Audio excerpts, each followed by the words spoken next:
Woodward Sports, let's go! Woodward Sports, let's go. Woodward Sports, let's go. Woodward Sports Network, let's go!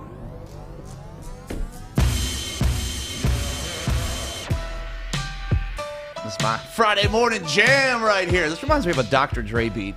Shout out to DJ Stevie Beats for supplying the Woodward Sports Network with all of our beats that are unlicensed so we don't get in trouble by the social media police. The official DJ of Woodward Sport. That's actually a legit title right there. Yeah, we should have them in here mixing sometimes. Oh, that'd be sick. Welcome to the Morning Woodward Show, live on the Woodward Sports Network, Detroit's all-digital sports network. Good morning to you. It's a rainy morning here in Detroit. Hopefully, wherever else you're watching, you got some sunshine coming on you today. It's Friday. Fish is very excited for that. I'm excited because we got a lot of stuff to talk about. Not only are we going to qualify somebody for $25K in crypto coming up at 9 a.m., Calvin Johnson was in the studio yesterday, and he was dropping some things he's never really said in public before, or at least has been recorded in public before. Yeah. So we're going to discuss that. A couple of Game 6s happening tonight. A Game 7 was forced last night.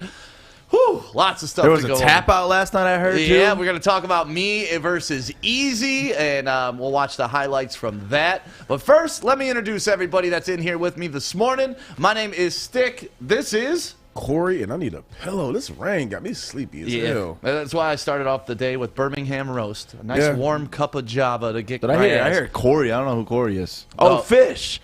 Oh, it's Fish over there. That's who it is. Yeah, if you didn't hear, Corey had a nickname Fish in high school because he ate catfish, right? I lied. That was Oh, he lied about catfish. This is the worst excuse. This is a lie. And then to my left, They used to call me. I'm just kidding. It's just Joey. That's all I got. fun fact about Joey, when he started as my intern back in the day, we were going to call him Hair. His nickname was going to be Hair. Because when I first met Joey, he had long, curly hair. Yeah, see, that would have been so... Imagine that. Everyone starts calling me Hair. Then I get a bald spot. They'd been ripping on me, calling They me would have Baldy. switched your name. Right. We have Alex in producer land, Jeff making sure social media is taken care of, and, of course, the one, the only Fish, who's going to be coming strong with his facts at 9:50. Right, Fish? Yeah, we have some good ones today. Nice. And you're happy it's Friday.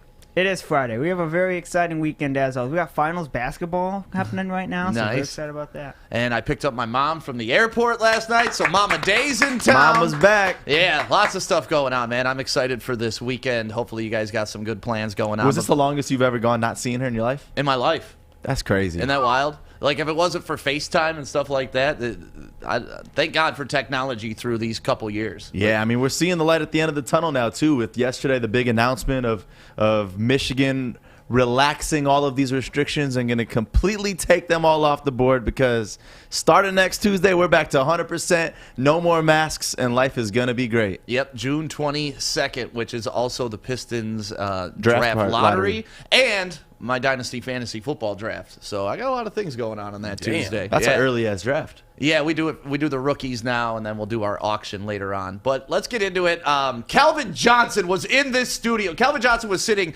right there, right next to where Jeff is sitting, in that chair yesterday, along with Rob Sims. They were promoting their event out at Greenhouse in Walled Lake today, and this weekend with D-Mac. And Calvin was just a great guy. I mean, he came in very humble, very nice. Exactly what I expected out of Calvin Johnson. And, you know, sometimes when you meet your heroes, it ruins them for you. Yes. It just solidified how much more I love that guy. It's rare. It Right. really is. Like, you don't meet many people, and if you haven't had the opportunity to meet your idols that you look up to in the sports world, music, entertainment, it is really disappointing. And I looked at Calvin Johnson, and I was like, this one I feel like is just going to be different. When I met Ben Wallace for the first time, it's another Hall of Famer where I was like, man, like way different than I expected them to be, because you look at them on the field or you look at them on the court and they're just a complete bully. But then off the field and the court, just an amazing human being, and I loved it. Yeah. So, Corey, you were in here kind of how was it being here as a reporter to somebody like being interviewed on our network? Because normally you're like at the, you know, you're at the Lions facility or you're at the Pistons facility and you're part of a crew of reporters. Like, you had intimate access that nobody else had to Calvin Johnson yesterday. And how do you feel that interview went, and what did you take away? Because you wrote a great article, like immediately after he was I done. mean, it was like Amazing. as soon as we was back there with Mikey TikTok and Easy, and we were watching, and he was like, Mikey was like, "Holy shit, you just hear that?" And I'm like, "What?" And then I rewind it back because I'm still listening to the interview. I just missed it. And I'm like, let me start writing this out. Yeah. So I just started it back from the top and started getting the interviews. But to answer your question, to be able to be right here and get that type of access, like hearing it. First off, the interview was great. The Hook did a great job. They did. They got talking about his line and his Maz dropped the fire at the end. Yeah, Maz, he went right. Man. He clawed, and he got the answers. I'm like, this is stuff that we've heard about through the wind, but him actually saying it and it's on tape, Right. that was different. So being able to have that access, great for me, but even better for the network. Yeah, well, I think because it was a more casual setting, we had Yeah. him sitting over there, like, because when he said those, when Maz asked him those, I don't want to call them hard questions, but more like deep dive questions. Yeah. He didn't shy away from it. He just kind of sat there and like answered them nonchalantly and Yeah. casually. So this was, to me, the most important part of the interview right here, and it's just a 15-second clip, but there's a lot said in this 15 seconds. Go ahead, Alex.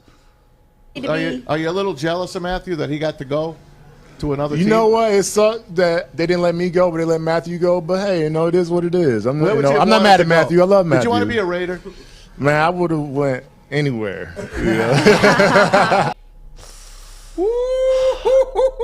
And while you hear people laughing in the background, you could hear my heart breaking. Like, that's exactly what it was. Like, everybody, it was like a nervous laugh for me because it was like, damn, man. I didn't want to hear that. He really wanted to get out of here and just go anywhere. Dude was still played football. He just wanted to go anywhere, and the Lions wouldn't let him do it.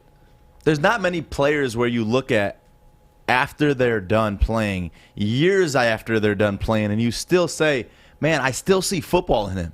I Yeah. still see more time left for this athlete. And to hear that just kind of sucks because you realize that it was the organization that really ruined it for him, because what we had is the best player in NFL history here in Detroit. One of the best. Yeah. Him and Barry. But it hurt. It really hurt to hear that. It also too, it shows you where the organization was at that time, because there are other nuggets that he said in there, like Right. they broke that team up that he felt that could have won. That they got rid of everything. they let the winning pieces leave town. You cannot do that. You should have kept that 2014 team. They should have did everything possible to keep that group together. They didn't, and I know I've seen some of the comments of like, well, if he wanted to leave, why did he sign a new contract? He signed that contract because he thought that Detroit was trying to build something special here. They're trying to build a winner. But it was kind of like the same thing with Barry Sanders, not just off of the fact that, yeah, they're retiring early, but for some reason the organization started blowing it up and getting rid of vital pieces to their winning. And, yeah, why would I want to put my body on the line if you're not even doing anything, doing as much as you can possible to win? All right, I'm out. All right, you know what? Let me try to leave. If you don't want me to leave, I'm out. But I'm glad that he answered that question, because it's something that I was wondering myself, like, Right. damn, they let Stafford leave, but they didn't let Megatron leave, and he's arguably one or two, however you want to put it, he's one or two and best Lions players ever. So do you think if Brad Holmes was the GM when Calvin Johnson was here, they probably would have worked something out like they did with Stafford? Absolutely, because you know why? Brad Holmes is smart. Brad Holmes is about, okay, you don't want to be here? Fine. Let's get assets. Right. Imagine the haul if the Lions got out their effing feelings during that time. Imagine the haul they could have gotten for Calvin Johnson. Definitely would have been more than they got for Julio Jones in Atlanta. I'll tell you that much. I mean, you could actually hear it with Holmes when recently we find out the news that his intention was to keep Stafford. Yeah, yeah. So if that's your intention, then obviously he was able to work through this and realize that, okay, I could use Stafford, still has some good trade capital, and look what we got out of the deal. Yeah, and not only that, when Calvin was in here, he was talking about, not only the team that they tore up that he wanted to keep together, the fact that, he mentioned that we asked him, or Maz asked him if he still could play, and he's like, some days I wake up and I think about it, or I think Pilar asked him. Some days I wake up and think about it, but other days, I work out with these young wide receivers, and then the next day I'm like, yeah, that's why I'm not doing this anymore. Like, his body hurt, and that's why he switched over to the medical marijuana as well, and that's what he was talking about yesterday, how he's getting off opiates and stuff like that the NFL would just shove at him, and now he's on a more natural path. So, it was just great to have Calvin Johnson here. I also think another thing that was nugget that he let slip out was like, hey, when Maz said it's great for you to be back in the Lions family, he said, I'm not back in the Lions family yet. Things are not yet resolved. And there were reports from various of the beat writers that Calvin Johnson is being repaid. He's going to be repaid. They're working on his repayment. He came out and said it yesterday. Things are not yet resolved with that payment issue. And remember, a couple of months ago, Rod Wood said that things were heading in the right direction. Those words came out of his mouth. So I don't know. All I know is that we've said it before. Calvin Johnson's about to head into the Hall of Fame, with the ceremony and whatnot. He's already a Hall of Famer, but he's going to head to the ceremony. You do not want him heading into that ceremony with things fractured with the organization. They got to go ahead and get rid of this dark cloud. And again, by the time I finish this sentence, the Ford family will have already made the money that he's asking for. Right. Just give him the damn money. Well, I thought they agreed to give him the money, but now, like, from what I heard yesterday, now it appears that it's more than the money. Like, the money's cool, but we still got some things to work on. Okay. And that was what it comes down to. Of course, the dude gets a Hall of Fame. You're going to want to pay up that money to fix that relationship. It took for that to happen for them to even consider doing this. Yeah, well, you hope with the new organization, and, Sheila Ford Hamp, in my eyes, hasn't misstepped yet. And if she can't resolve this, it'll be the first big misstep that I see happening with the Lions. But I think they're on a path to it. At least they got him his money. But, yeah, I was with you. As soon as I heard that he got his money, I'm like, oh, everything's good. But obviously there's some deeper wounds there that need to be healed beyond cash flow. And, that's what he was talking about with Matthew Stafford being out in California and how he couldn't get a trade and stuff like that. So it was great. It was great to have him in here. He was humble enough to take pictures with the entire staff after his interview. So, And he even signed some shirts with the HOF edition. It's kind of like D-Mac. You always see D-Mac put his 4 Stanley Cup years on his signature. It was cool to see Calvin Johnson signing it and now adding HOF right next to his signature. I'm still happy I have something that you guys probably don't have signed from him. What do you got? I have a signed Calvin Johnson and Rob Sims grinder. Oh, nice. When did you get that? Oh, from when you went to that one spot? Oh, nice. That's awesome. That's never getting used. Yeah, we're actually giving away an autographed Calvin Johnson t-shirt right now on our Twitter. So if you go to @Woodward Sports on Twitter, you will see the post up there. And all you got to do is retweet and follow for your chance to win. Look at how small Calvin Johnson makes me look. And look at how small he makes Jeff look, too, and easy. Like, they listed him at 6'4". Kelvin is clearly at least 6'6". I'm 6'4", and I look small next to him. Listen, I don't want to come off sounding wrong on this one any way whatsoever, but when I put my arm around him to take that picture, dude was still so freaking jacked. Yeah. Like, you felt muscles that I didn't even know existed in shoulders. So there's the tweet right now. If you guys want to go retweet that for your chance to win autographed Calvin Johnson Woodward Sports t-shirt, it's up now. And you got to give a shout out to the Hook for getting Calvin on the show. And good job, guys. Like, it was great. I mean, it was a circus in here. I've never seen so many people stay so late at this network. Like, even Fish, what did you say when you got off the air at like 5 o'clock with them? I walked back there at 5 o'clock, and normally there's like, I don't know, 2 Ghost people. town. It's Justin, Alex, Easy, and then Maz. Right. They're normally the 4. Sometimes Joey and Stick. Sometimes Broadwell's back there. There was like 15 people back there yesterday. Like, what the hell's going on? Is it really 5 o'clock? Yeah, it was 5 o'clock. Hey, that's how it is, Fish. Come to find out, it was basically the usual people that were there. It just looked packed. Yeah, it just looked packed. And it was Joey, which you're normally there. Stick, you were leaving for softball. Who else was there? Justin was there. Adam was there. Mikey who's normally TikTok, there. TikTok Sawyer. was there. Sawyer was there. Yeah, everybody was Easy. Pistons talk was there, so I mean, it was the normal people. We even got to just look packed. We even got to give Calvin Johnson another shout out for supporting our very own Joik Bell this weekend with his charity weekend. He's got the golf scramble going on. This is the 10th year anniversary for Joik Bell's charity weekend out in Benton Harbor, so we got to shout him out for there. Yeah, Corey's going out to shoot some pictures and be a part of that event. Literally right after the show, you're driving to Benton Harbor, right? As soon as I leave here, about to go grab some gas. Man. Wait, like fill up with gas or like grab? I mean, maybe both. It's gonna be a long weekend, bro. Hey, could you let us all know how you got committed to this gig, Corey? Oh, see what happened Joik was going to punk out on the one chip challenge, so I just said, hey, you do this, I'll come up to your camp. Really? Huh?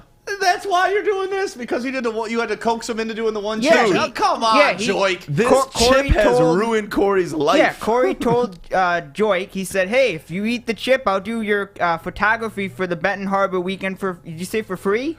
Yeah, so I'll do it for the camp, for the kids. For the kids. For the Yeah. kids. Trick love the kids. So, yeah, great day yesterday having Calvin Johnson in the studio. Thank you to Maz and the entire Hook squad for bringing him in. D-Mac for hooking it up in Pilar. Like, it was a really good time. It's always good to have Hall of Famers wandering the halls here at Woodward Sports. And we got him saying, Woodward Sports, let's go. So I want to see that. I didn't see that yet. Yeah, Choff's got that clip. So as soon as we get that, we'll throw it up. Who has for you. that picture with me in it? I need that. Which one? When we were in it. Yeah, he just posted. I got it. It's on my phone. I got you, man. I'll I send didn't it even to see you. it. I was looking at this article. Yeah, man. Yeah, throw that back up, Alex, so Corey can see himself with Calvin Johnson and Rob Sims. And I love how Tommy, the intern's like, what am I doing in this picture? Oh yeah, there it is. There it is. That's But great. look I'm 6'4". Look how tiny I look next to Calvin Johnson. Hey, I don't know about you guys, but I feel like I'm pretty big next to Calvin. Yeah, you look big for some reason. I don't know why. Wow.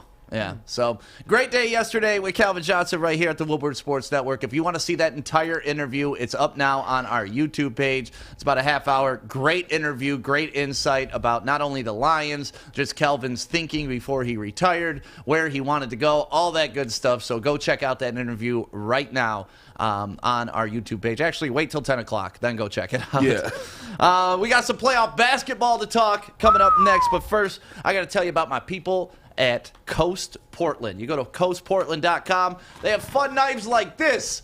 And Now do it again. I want to hear. I want to hear it. Oh, you want the... Yeah. Oh, hold on. Oh, shoot. We got caught. Yeah. Yeah. The swashbuckler. My favorite But sound ever. They got knives, they got camping equipment, they got lanterns, they got headlamps, they got all types of stuff that you need for your outdoor adventures, and it's great quality products, so make sure you go check them out. It's real easy to get to. CoastPortland.com. Enter promo code WSN20 and get 20% off anything that you need. I'm looking to bring on another HVAC tech right now. We are recruiting 5 to 10 techs a month. We're looking to grow and expand. Every new tech we hire is from Northwestern Tech. The hands-on training is fantastic. They're always my first call. We love hiring Northwestern Tech grads. They come out trained and ready to work. Our program is only 10.5 months, and our next classes are starting soon. So why wait? I'm looking to hire Hire a graduate of Northwestern Tech. Northwestern Tech. Northwestern Tech. Northwestern Tech.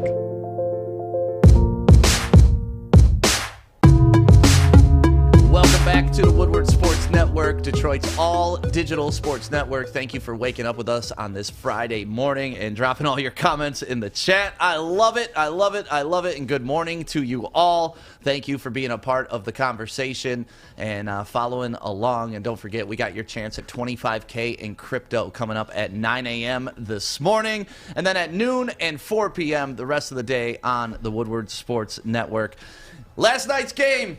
We're going to get a Game 7, and to me, nothing better in sports than a Game 7. The Bucks showed up to play. Giannis stopped shooting three-pointers and drove the lane a bunch and left the shooting to the former Pistons second-round pick, Chris Middleton.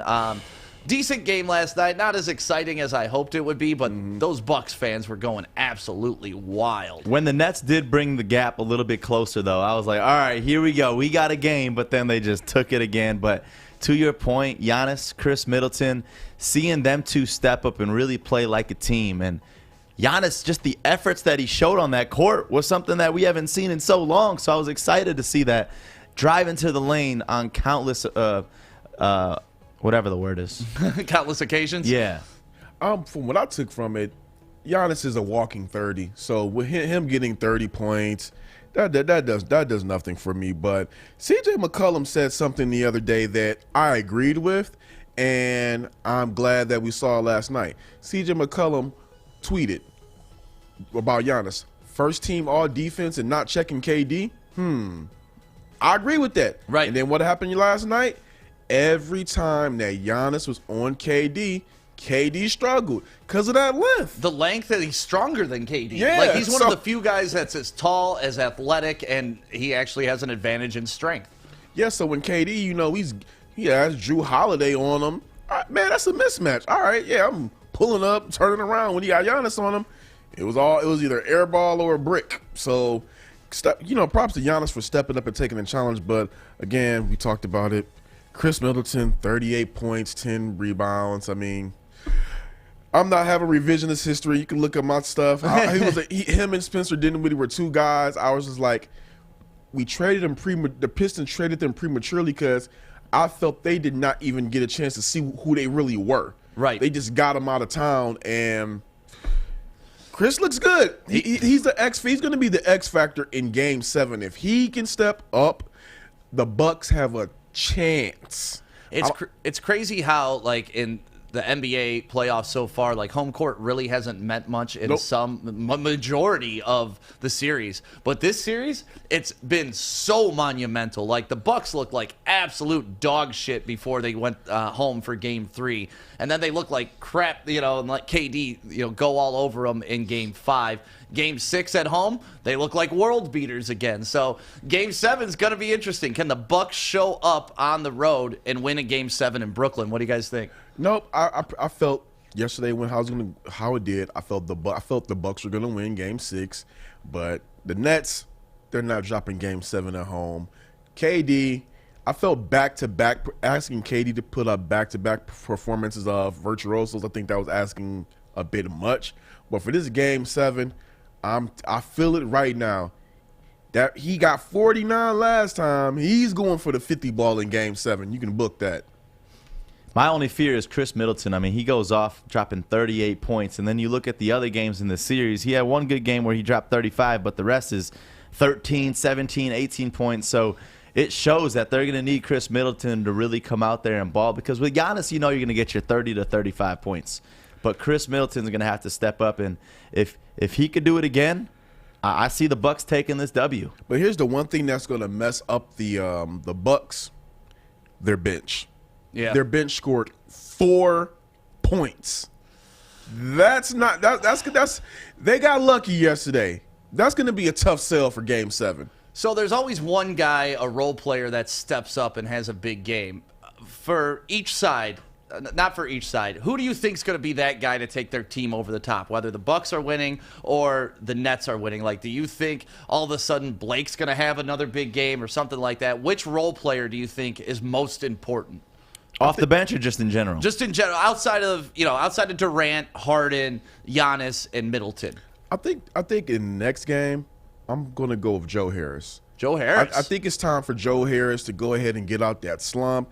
Showed a little bit of life yesterday, but, 4 for 9. But he has to have a good game. I'm going to get Joe Harris. If he gets somewhere around the 15, 17-point range, I believe that would be a key role player. It's time for him to have one of those breakout games. Yeah.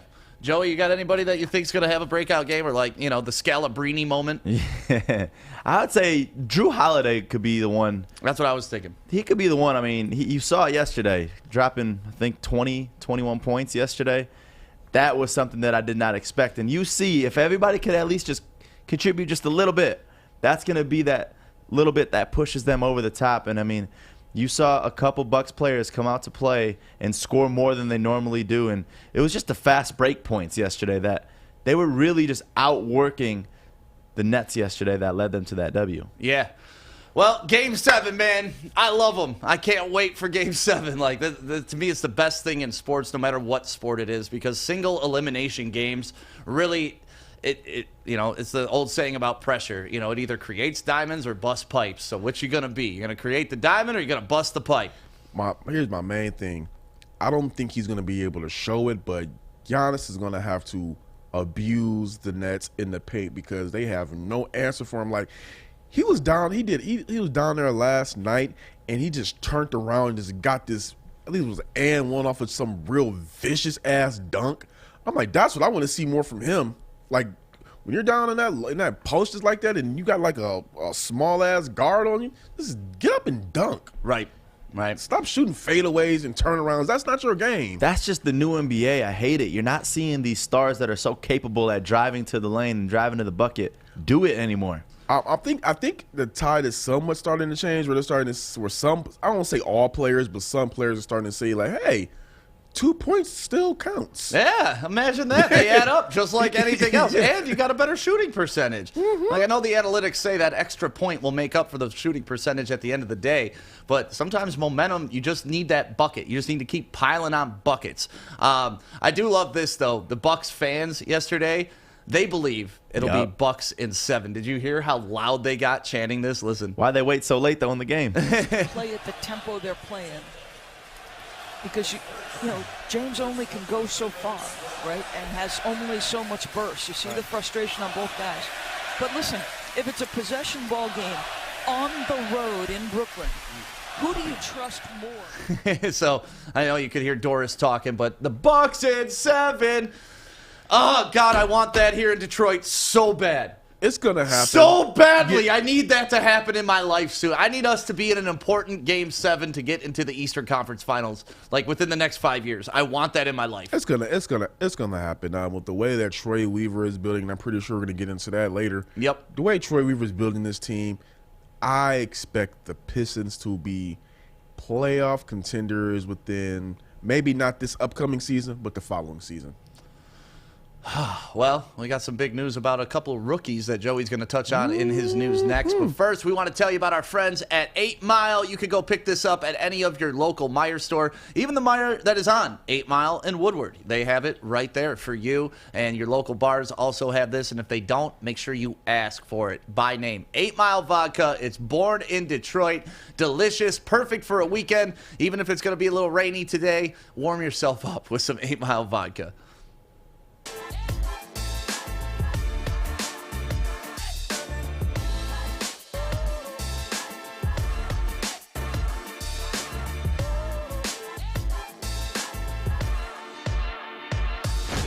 Good morning, everyone. Extra, extra, read all about it. Let's get into Joey's news. Let's go! We just talked about it. Bucks win Game 6. Series tied 3 apiece. Bucks end up winning by 15 points. It was so close at one point in that game, but then they just took it away, and I was happy to watch that happen. Yep. We move on to the Pistons dominating the NBA All-Rookie team. Not only Isaiah Stewart on the second NBA All-Rookie team, but Sadiq Bey. Yeah, baby. The first team All-Rookie. Just beautiful right there. Hey, man, Troy Weaver did his job. There were 2 players in the draft that they said were NBA ready, like body-wise, and that was Anthony Edwards and Sadiq Bey. Smart on Sadiq Bey, and then Isaiah Stewart before the draft, he said nobody in the league really wanted to get physical with him. And we saw that all season. So great job by Troy Weaver. Yeah, great middle round draft picks right there. And it's just fun to see, the young end getting recognized. And, Isaiah Stewart possibly could have been on the first team. Like, if you throw that back up there, I'd take Isaiah Stewart over Tate. I mean, that's not too far out of the question. And we could have had. If he would have, I believe Isaiah Stewart could have made it if he were starting. Yeah, and we could have had Halliburton too. Like that, if they would have hit on Halliburton like that. Not saying Killian's done and out, and like throw that out, but just for this year only. That would have been insane. We could have had 3. Right? Can you imagine that? Has that ever happened before? Not that I know about. Not that I can remember. I'm sure 2, but I don't think 3 has ever happened. I don't even remember if it's been 2 on the first team. Right. I could be wrong, but I don't remember that one. Yeah. Wow. That's impressive right there. So you hear the Bucks in 4 and 7 chant. We all remember the Suns in 4, dude. Yes. He is now getting tickets to the Western Conference Finals from Devin Booker himself, who reached out to him on Twitter after seeing the fight. It's just amazing. I love the way that this is all unfolded. I do it too. Yeah, we're going to talk about this a little bit more later on in the show because there's been some pushback by some people for this. And You're going to reward violence? why are you rewarding? What are we doing here? It's like, okay, I love the Suns guy. We all hate the Packers. Suns in 4. We could agree on that. I'm going to fuck up your boy. Suns in 4. Like, that's the way that you would want to react to Packers fans, because we all hate Packers fans. Yeah. We hate everything Wisconsin except this right here. You see Packers athletes in the back of a pickup truck. This is the most Green Bay thing I've ever seen. I mean, it's like Little League. There's a video not too long ago of Aaron Rodgers in the back of a pickup truck drinking beer. Look at how low the back of that truck is, though, with all those 300-pound linemen in it. Dude, how many was in there? Probably 6? That's 1,800 pounds. Tow capacity on that truck. That's a damn good commercial right there. We could fit the whole offensive line in the back of our pickup. That really is. Yankees pull off the triple play. Watch this. Beautiful. For the first time in Major League history, too. Chop the triple slowly. play. 1. Oh, there's a situation 3. at third. The throw is to first. Now they'll throw to second. I believe that's Runners 5. are hung up. They're going to come home with the throw. And then right here, come on. He's tagged out. Throw to third. It's a triple play. They pulled a triple So that is the first triple play in Major League history with that sequence. Like pitcher, first base, shortstop, home, third base. First one in history, and there's been like over 700 triple plays in Major League history. That was just beautiful, though. You see the way that they orchestrated that. Yeah. Unbelievable. Shitty base running, too, but, take advantage of it. But, I mean, hey, still a triple play. Yeah, it is. You might be too young for this one, Joey, but do you remember triple play on EA Sports? The game? The baseball game? Yeah, I remember that. Oh, really? Yeah. Oh, all right. I love that, Corey. All video games back then. I know all my old video games. Corey, you're like, what, 5 years older than Joey? Am I? 7? 27. So 7. Yeah, I'm 7. 7 years old. Yeah. You may not remember this, young buck. I got older brothers, you got to remember. I got older brothers that are older than Corey you. talking like he's the old man on the porch just giving some wise advice to Because you. you look at us three, you would 100% guess that Corey is the youngest. Yeah. Yeah, we all were fooled by Corey when we first met him. I've never seen someone have a fake ID to make them look 7 years older. Hey, man, I'm the Black Benjamin Button. What can I say? Hey, he doesn't crack, baby. In that same game, Tyler Wade of the Yankees tried to get the batter out at first, and it went just absolutely wrong. Another look, another good pitch from King on a tough hitter.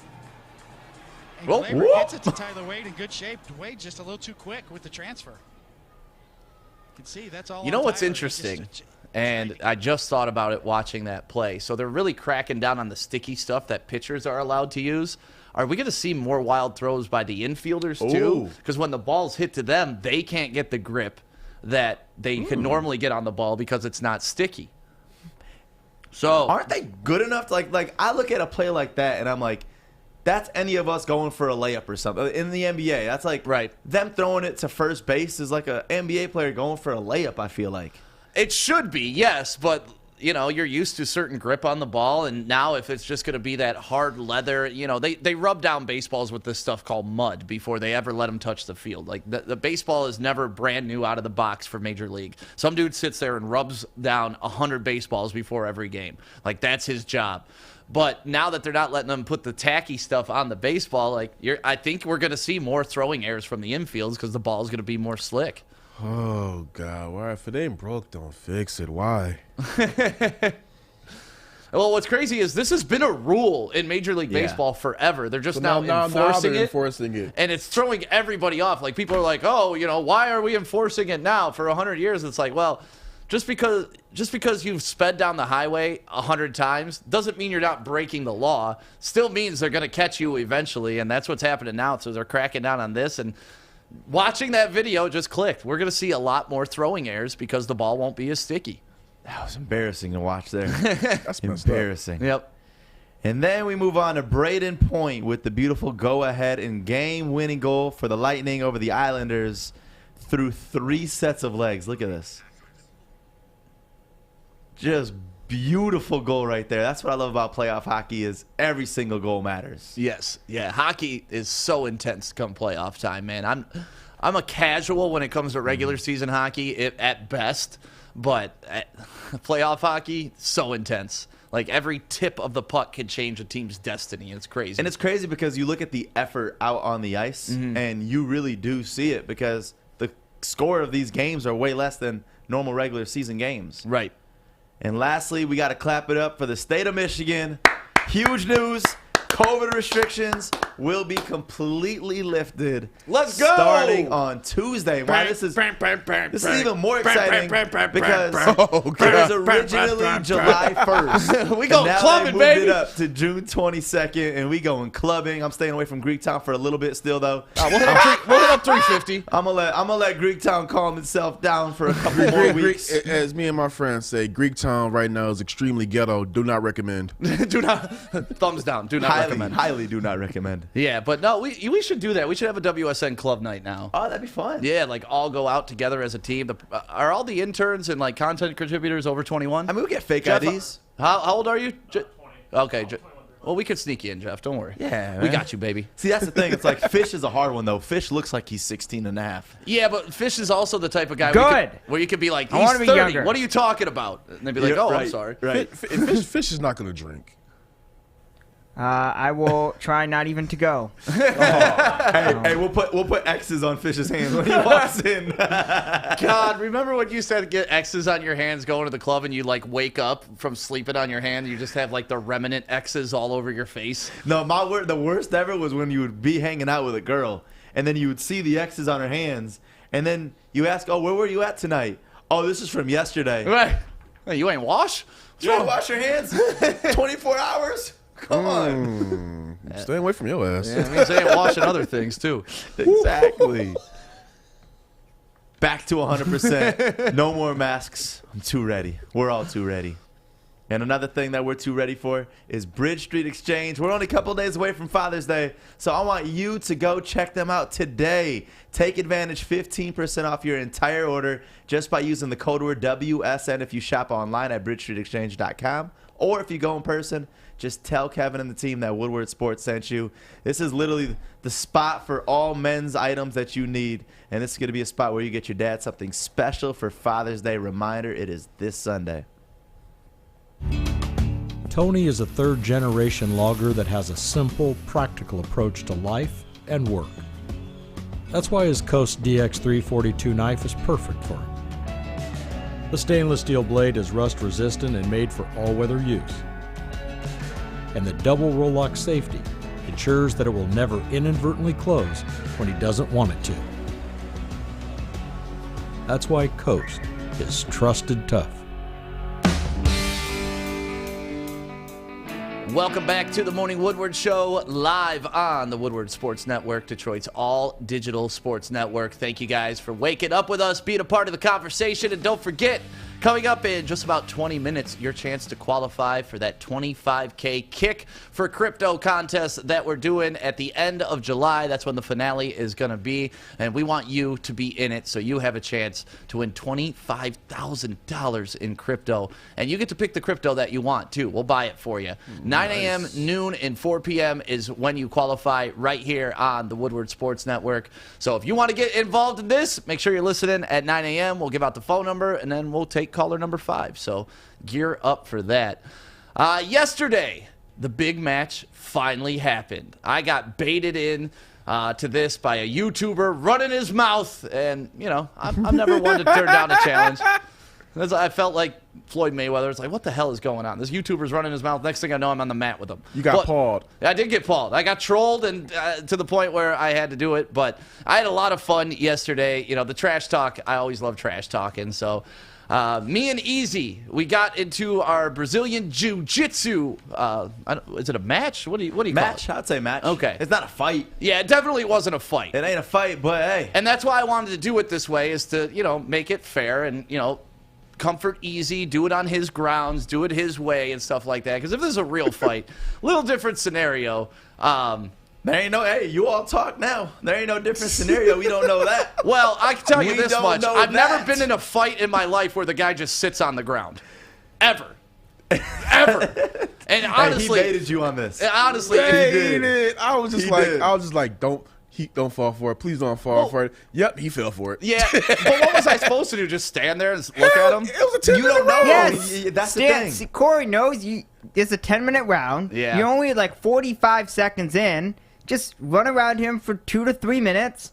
But how and then, boring. Nobody wants to see that, do they? We can fast forward. Floyd Mayweather, 50-0. Does he care? No, he does not. So, there you go. He also is throwing punches and getting in and out. Like, it's a little different. His opponent just doesn't sit on the ground while he circles him for 5 rounds. Maybe they should. Anyone either fighting way- Floyd Mayweather, just sit on the ground. Strategy. Yep, easy got it. And let's see a recap of what happened yesterday. It is time. Big shout out to Chris at Allegiance Jiu-Jitsu in Sterling Heights. No more talk, just action. Introducing the challenger, Sam Stick Day. Let's go, baby. Let's go, baby. This is for you, Bruce Lee. Introducing his opponent, Easy. You want to come up here? All right, gentlemen, come to me. Yeah, stand over on this side here. No touching before the match. All right, I want this to be a good, clean fight. This is WSN1. We got a lot at stake here. You understand the rules? You understand the rules. Follow my commands. Obey me at all times. Woodward Sports. Let's go! All right, separate. 1 10-minute round. I need a timer. Does anyone have a timer? It's not going to get to 10 minutes, but... Hold on, I go get it. Hang on, everyone. We're coming. Oh, yeah, ring card girl. Big shout out to Kennedy Broadwell.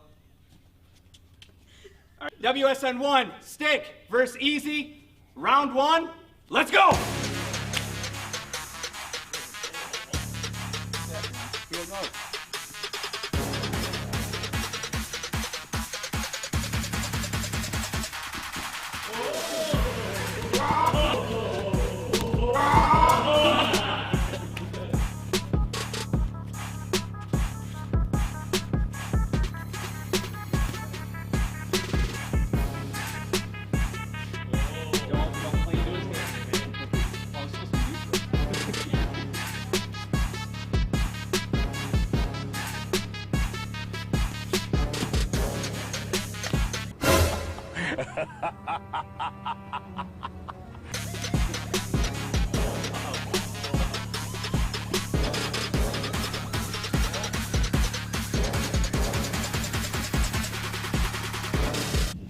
Denied.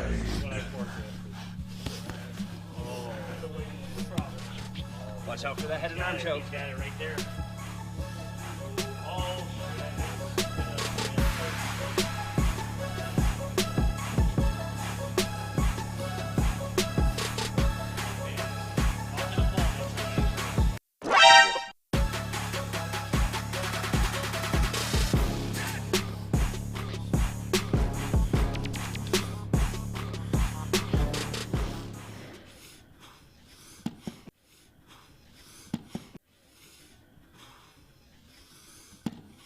It's over. Yeah, that was tight. Good fight, gentlemen. It's easy, baby. All right, both of you, come here. WSN1, Stick versus Easy, round 1 victory, minute and a half due to Only round? Yeah, well, yeah, there's only one round. Smothering / head and arm choke. Ezekiel. The winner. It's easy. Speak easy, baby. All right, Kennedy, get in there. Go. All right, post-fight interview with the challenger, Sam Stick Day. How did you think he did? I fell for the trick. He laid on his back. I went to go put some pressure on him, and he smothered me. I will say you were very persistent in not going to the ground, but obviously that worked against you after a couple takedown attempts. I wanted some action. Yeah. If the dude's just going to lay on the fucking mat, that's not really a fight. Right. So if he's just going to lay there, I at least want to force the action. I could have laid down for 10 minutes, too. But I didn't.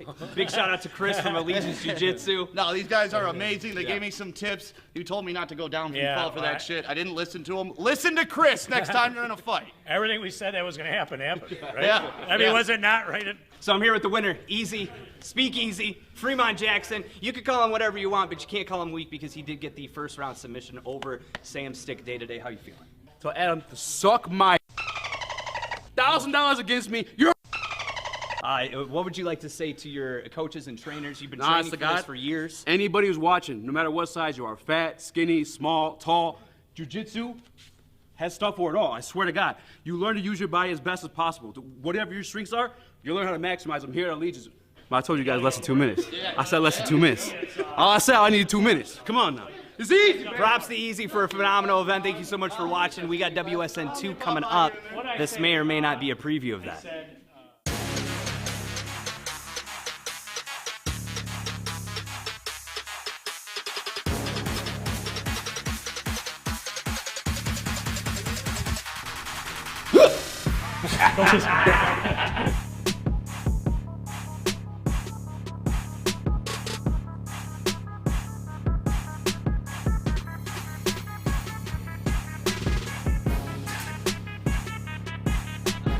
We'd like to present this trophy for you. Sam, we got a participation trophy for you too. Thank God, 2021, baby. Here's for you, Easy. Congratulations. Anything is possible!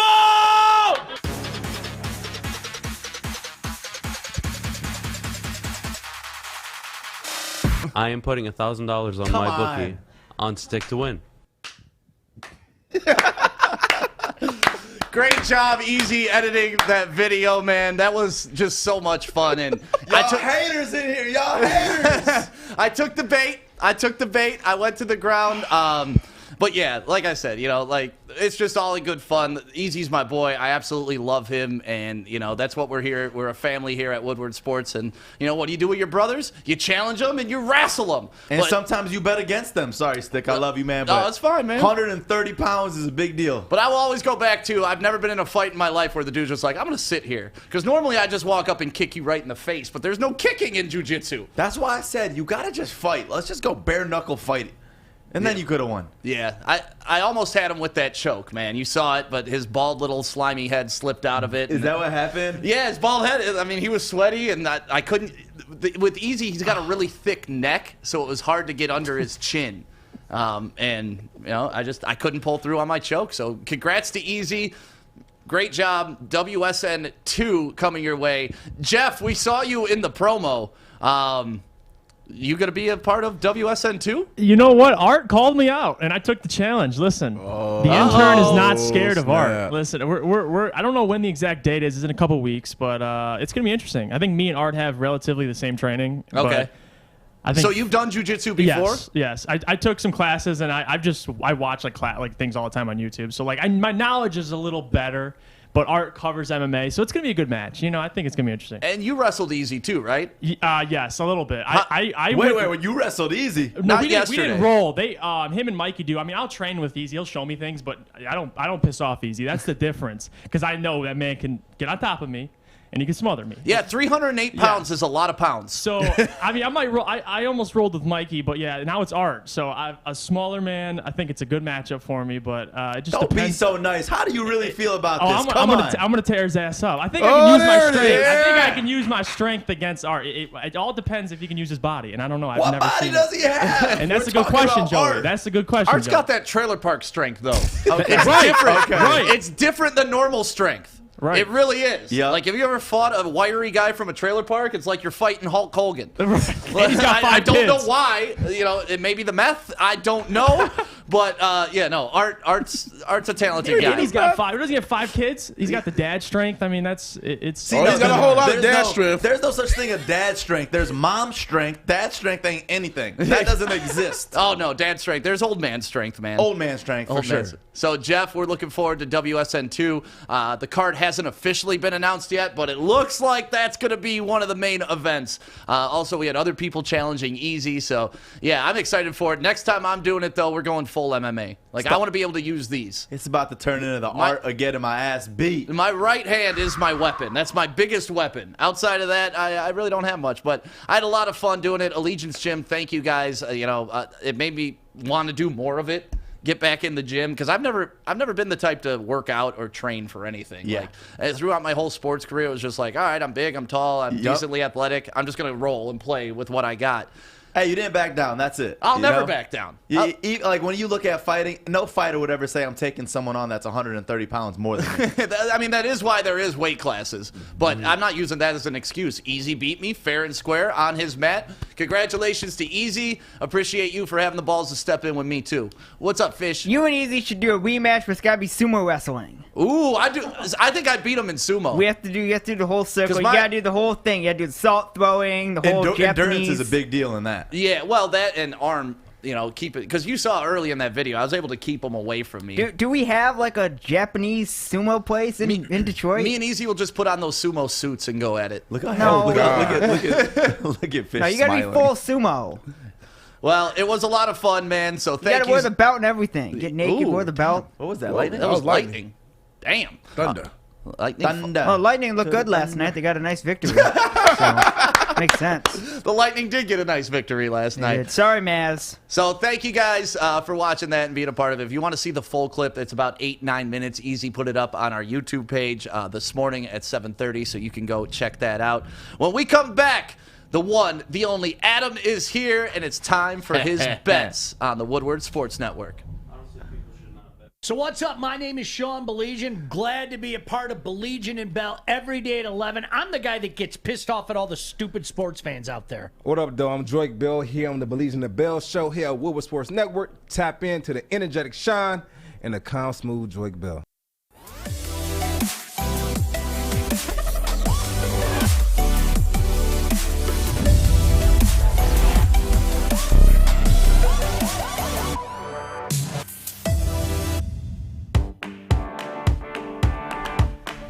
Welcome back to the Morning Woodward Show, live on the Woodward Sports Network. Happy Friday to you. In less than 10 minutes, we're going to be qualifying somebody for that $25K Kick for Crypto contest that's going on all around the network.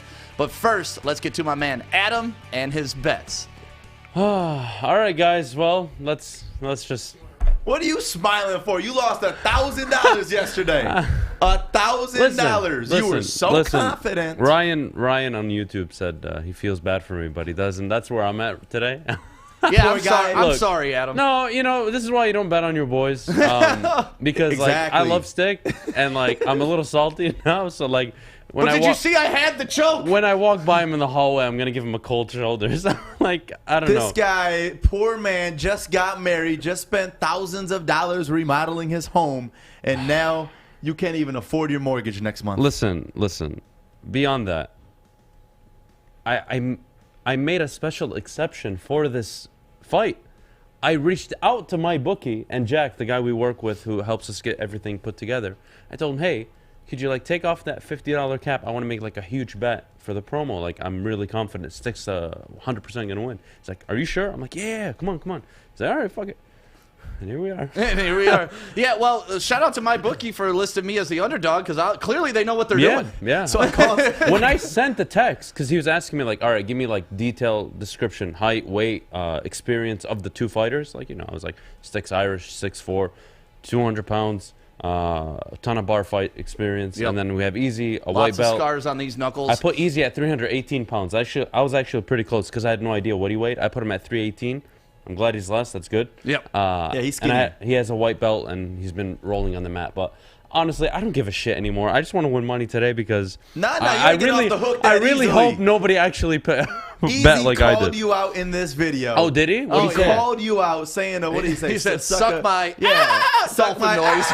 So what are you going to say to Easy now? The champ, undefeated, WSN1. Well, I mean, if you want to roll, we can roll. If you want to box, we can box. Let's get it. Am I the only one smart on Adam, this freaking you just show? saw what No, you're the only one soft on this show. You just saw what Stick went through. You're going to do it to yourself now? I know. I mean, that's a lot of pounds to kind of make up. I mean, that's why How they much have do you weight weigh, classes. I'm 188. 188? No, 185. So you're like 10 pounds less than me. Yeah, but like all my weight is in my legs. Yeah.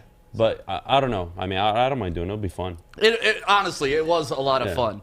And, he's literally imagine like a flyweight at 145 fighting a super heavyweight at 270. That's basically what's going to happen. Right. It'll be fun. Can I say Adam and Stick should verse Easy?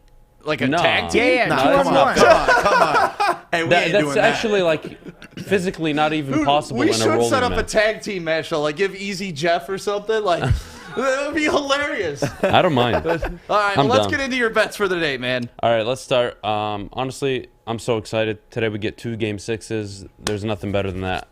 What a night yesterday for the Bucks. Seriously, to come out after that loss and to win, unbelievable. Good for them. But we'll start with the over in the Atlanta Hawks game. I got to take the Atlanta Hawks over 221.5 points with the Sixers. I don't give a shit who wins this game, but honestly, why I'm going with the points bet, to be honest, I'm not feeling confident on the money line on either team. I don't like the odds on either team. I don't feel comfortable with either one. The spread isn't a bad bet, but again, I don't want to pick who's going to win. I just want to focus on the points scored. I know both teams got to come out scoring this game. It's not going to be a tight game. Probably a blowout for whoever does win. Having said that, 221, very achievable. I really like the number. And my favorite bet today is going to be the Jazz to cover the spread at -1.5. You're basically betting the Jazz to win, except instead of betting them at -140 on the money line, you're getting them at -110 on the spread. It's a good bet. I think they force a Game 7. Playoff P is I guess he's a real thing. I don't know, but we'll see if it comes out today. And then the Habs and the Golden Knights. I'm going to take the under on the goals scored. It's so funny how all regular season I bet the over at 5.5.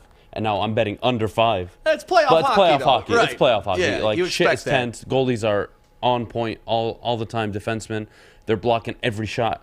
I think in last night's game there were 38 blocked shots going into the third period.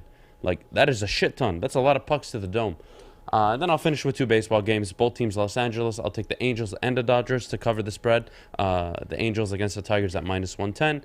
And Shohei Ohtani. Ugh. Him and Vlad Guerrero are the MVP frontrunners right now. Ohtani's kind of got the edge because he can pitch and he can hit. Dude's got 19 home runs, batting way less games and way fewer at bats than Vlad. But I mean, both are special right now, so that'll be fun to see how that plays out over the season. And the Dodgers, I'll take Trevor Bauer on the mound versus the Diamondbacks. Dodgers to win by more than a run. And that $100 bet will win $2,524. Honestly, all the tickets, I know it's been a rough week, but all the tickets this week have been pretty damn good, especially betting them individually. You guys always bet my bets individually. Like yesterday, 2 and 2, you would have made like $15 if you put in 20 total. Like, so it wasn't a bad day yesterday outside of the stick fight. That kind of, you know. Yeah, outside that $1,000 bet, it was a good day for you. I don't want to talk about it. But bet these individually, like literally. Make like a financial plan, damn it. $20 a day with me. Bet them all, spread them out over 4 games. Bet them individually. I swear to God, it's so easy. Like, we're up so much money right now, outside of the stick costing us probably everything we made over the last month. But whatever. Hey, man, I'm sorry. What else can I say? I was the underdog. What do you want? Like, you know, it makes sense now. It makes sense. I mean, you mentioned Ohtani last night. Did you see him and Miggy interacting? Like, that was one of my... First of all, one of my favorite things is Miggy playing first base and how he interacts with everybody. But look at Miggy just, like, playing around with Ohtani yesterday. Like, he puts up the dukes, he throws a little jab at him, and then he just kind of messes with him later on. Look at this. Just love Miggy. Yeah, no, I mean, all one of the my time. favorite Miggy moments was him going to the dugout, basically, to try and catch a fly ball, and the fans were right there. And it was out of his reach. So everybody was looking up, like, where's the ball going to go? And he's just hugging some random fan. It's like the funniest thing ever. I love when him and Altuve get together. Like, he always picks up Altuve, or who was it? Is it Adrian Beltre? Beltre, where they play with their hat. He Yeah. hates it when you touch his head, and Miggy just always touches his head. So, love Miggy on the ball field, even though, you know, it's not the same old Miggy, but it's still good to see him out there messing with people. You brought up Ohtani. It made me think of that. So, yeah, let's run through your bets one more time right now. Yeah, Jazz to cover by 1.5 points. It's basically, you're basically betting on the Jazz to win, except instead of taking the money line, you're going to make more money by getting it at -110 than -140, 150, depending on how you bet it.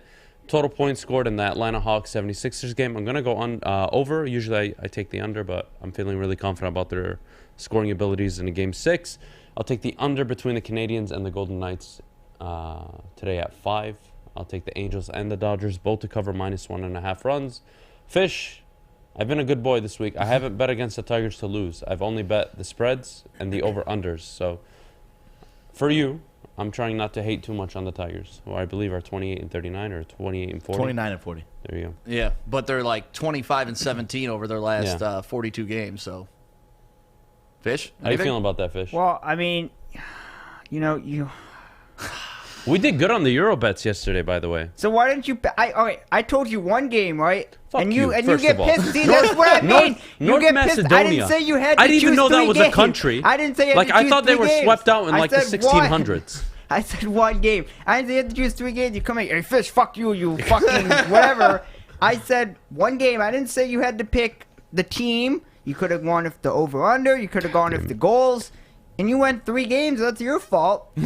I mean, I didn't tell you had to pick one. Well, look, 2-1 yesterday on the Euro I games. chose North Macedonia because it was their first time in. I was like, oh, a new team. They lost. And I figured they would lose. I didn't expect them to win. Well, thank you guys. And if you want to bet on any of Adam's bets, go to mybookie.com, enter promo code Woodward, and we will match your first deposit up to $1,000 halfway. Yep. So if you put in $1,000, we're going to give you a free $500. You put in $50, we'll give you a free $25. It's all up to you on how much money you want to get back. Just go to mybookie.com right now, promo code Woodward.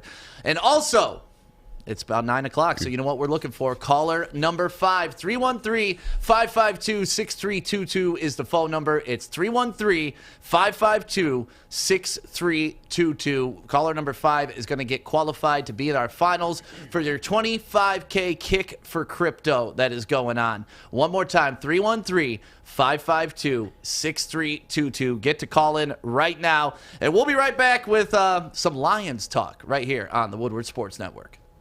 Hey guys, I'm D-Mac. Hey guys, I'm Pilar. That was a little slow. All right. Hi, I'm D-Mac. I wasn't ready. I was doing this. Hi, I'm D-Mac. Hey, I'm Pilar. I'm Maz. You're lit. Hi, I'm D-Mac. I'm Pilar. I'm Maz. We suck. You suck. Catch us Monday to Friday, 3 to 5. Every day right here on The Hook. On Woodward Sports Network. Welcome back to the Morning Woodward Show, live on the Woodward Sports Network, Detroit's all-digital sports network. And we're looking for a qualifier right now for our $25K crypto giveaway. And all you got to do is be caller number 5, 313-552-6322. Fish is in the booth answering the phones right now. So make sure you're calling 313-552-6322. We kind of touched on it earlier, and definitely with Calvin Johnson acknowledging it yesterday about Matthew Stafford getting his way out of Detroit when he asked the GM. And now we're finding out from Brad Holmes that Brad Holmes wanted to keep Stafford. He had no intention of trading Matthew Stafford when he came to Detroit. And his quote was, "I totally had every intention that he was going to be the quarterback. When I started breaking down tape, I was like, wow, this dude has talent, which you already knew. But then you get refreshed when you start breaking him down. Like, wow. But no, not till when we were all made aware that he wanted a trade. All right, let's do this. It's the best thing for the club." So it's interesting. It was interesting already, but then with what Calvin said yesterday when he was on the hook about him being happy for Stafford but wishes he could have played anywhere else in the history of the NFL. Anywhere. Like, you could have gone to the Browns, which is sad to me, but, you know, either way. Stafford asked for the trade. He got it. Do you think that Holmes should have steadfast and not traded him? Hell no. Okay. Great job. Look at the first off. Stafford was here for 12 years. He did exactly nothing. 0-3 in the playoffs, 7 straight quarters without a postseason touchdown. So I don't know what the Lions would have been holding on to. Secondly, it was just time to go. We've seen the writing on the wall. The Lions were going through a rebuild. I don't think another rebuild would have been fair to Stafford, and it would have been fair to the Lions, because then it would have been more expectations on Stafford, because he couldn't perform when he couldn't live up to expectations when he had the quality talent around him. Now you want him to live up to expectations through a rebuild with a bunch of, hate to say it right now, some no-name guys at the wide receiver position? No. And then third, this is business. Don't have your feelings into it. Don't keep your feelings into it. If I know that he wants out, why would I want to keep a player that does not want to be here? If I can get a haul for him, which Brad Holmes did get, go ahead, get out of town. I got a quarterback that I drafted, who I scouted, that I know well, and I was able to go ahead and get 2 first-round draft picks and a third out of my old organization. That is what you call being a good GM. Yeah. I don't understand, like, the whole thing behind this. I mean, you're on this contract, so it's up to the team. They can do what they want to do with him. we got a good offer. So we took the offer. What more is it to this? If we did not get a good offer, I guarantee you we'd still have Matthew Stafford as a quarterback. Yeah, well, the fact is that they actually went and pursued offers because, like we were talking with Calvin yesterday, they didn't even give that a chance. It was like, and same thing I'm assuming with Barry Sanders because from my understanding, like the Dolphins were really hot on the list at 99 for him to go to. But he just didn't go, and the Lions never pursued it. That's Upper management, they didn't want to let their best player go. Because but he was going anyway. But people in those positions. They get into their feelings. They get into their egos. They go like, all right, if we're just gonna go ahead and let you go ahead and retire, then go like the Packers are doing right now with Aaron Rodgers. Do you understand that if I was a GM of the Packers and I knew that Aaron Rodgers want to be there, you know the type of haul you're about to get for Aaron Rodgers? Aaron Rodgers' ass will be out of there. Right. He already got us a ship. He has not done anything in 10 years. Bye. And look what it's doing to their team. Yes, and it's ruining their culture almost to try to keep a guy on there that doesn't want to be there. So and also too, it's a bad look on the organization where it's like, oh, granted, if you sign a contract, you should honor the contract.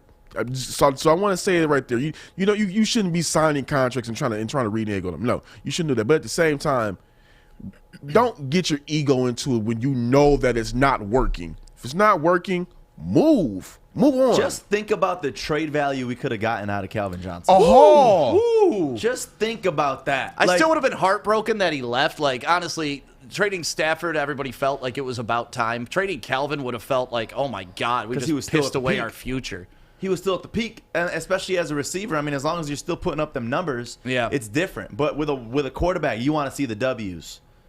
Yeah, and obviously we didn't get him out of Stafford. I thought it was a good time for the divorce with Stafford, honestly. Like, he wanted out. It's been 12 years. We needed to move on. Discussing him as a part of the Lions anymore is not something I really want to do. But when Brad Holmes comes out and was like, yeah, that was kind of the plan. And, as a GM, you're coming into a job thinking, okay, these are the set pieces I have in place. You're taking the job understanding that you have something in the cupboard. And then when you get there and the main guy in the cupboard's like, hey, by the way, I want the hell out of here. At least he didn't sit on it. I'm glad he acted fast. 2 first-round draft picks, a third-round draft pick, plus a starting quarterback, whether you like Goff or not, is the best haul of the offseason, period. Yeah, I mean, we've seen all the other deals, and we're just like, man, this is the Lions deal. And we initially, everybody thought it was a great deal. But then when we start seeing the other deals that was coming out for these other players, we're like, holy crap, it just made the Lions deal even better because some of these other trades are like, they got that? Right. Ugh. I won't lie, though. Selfishly, I'm not even mad about the whole way this all ended.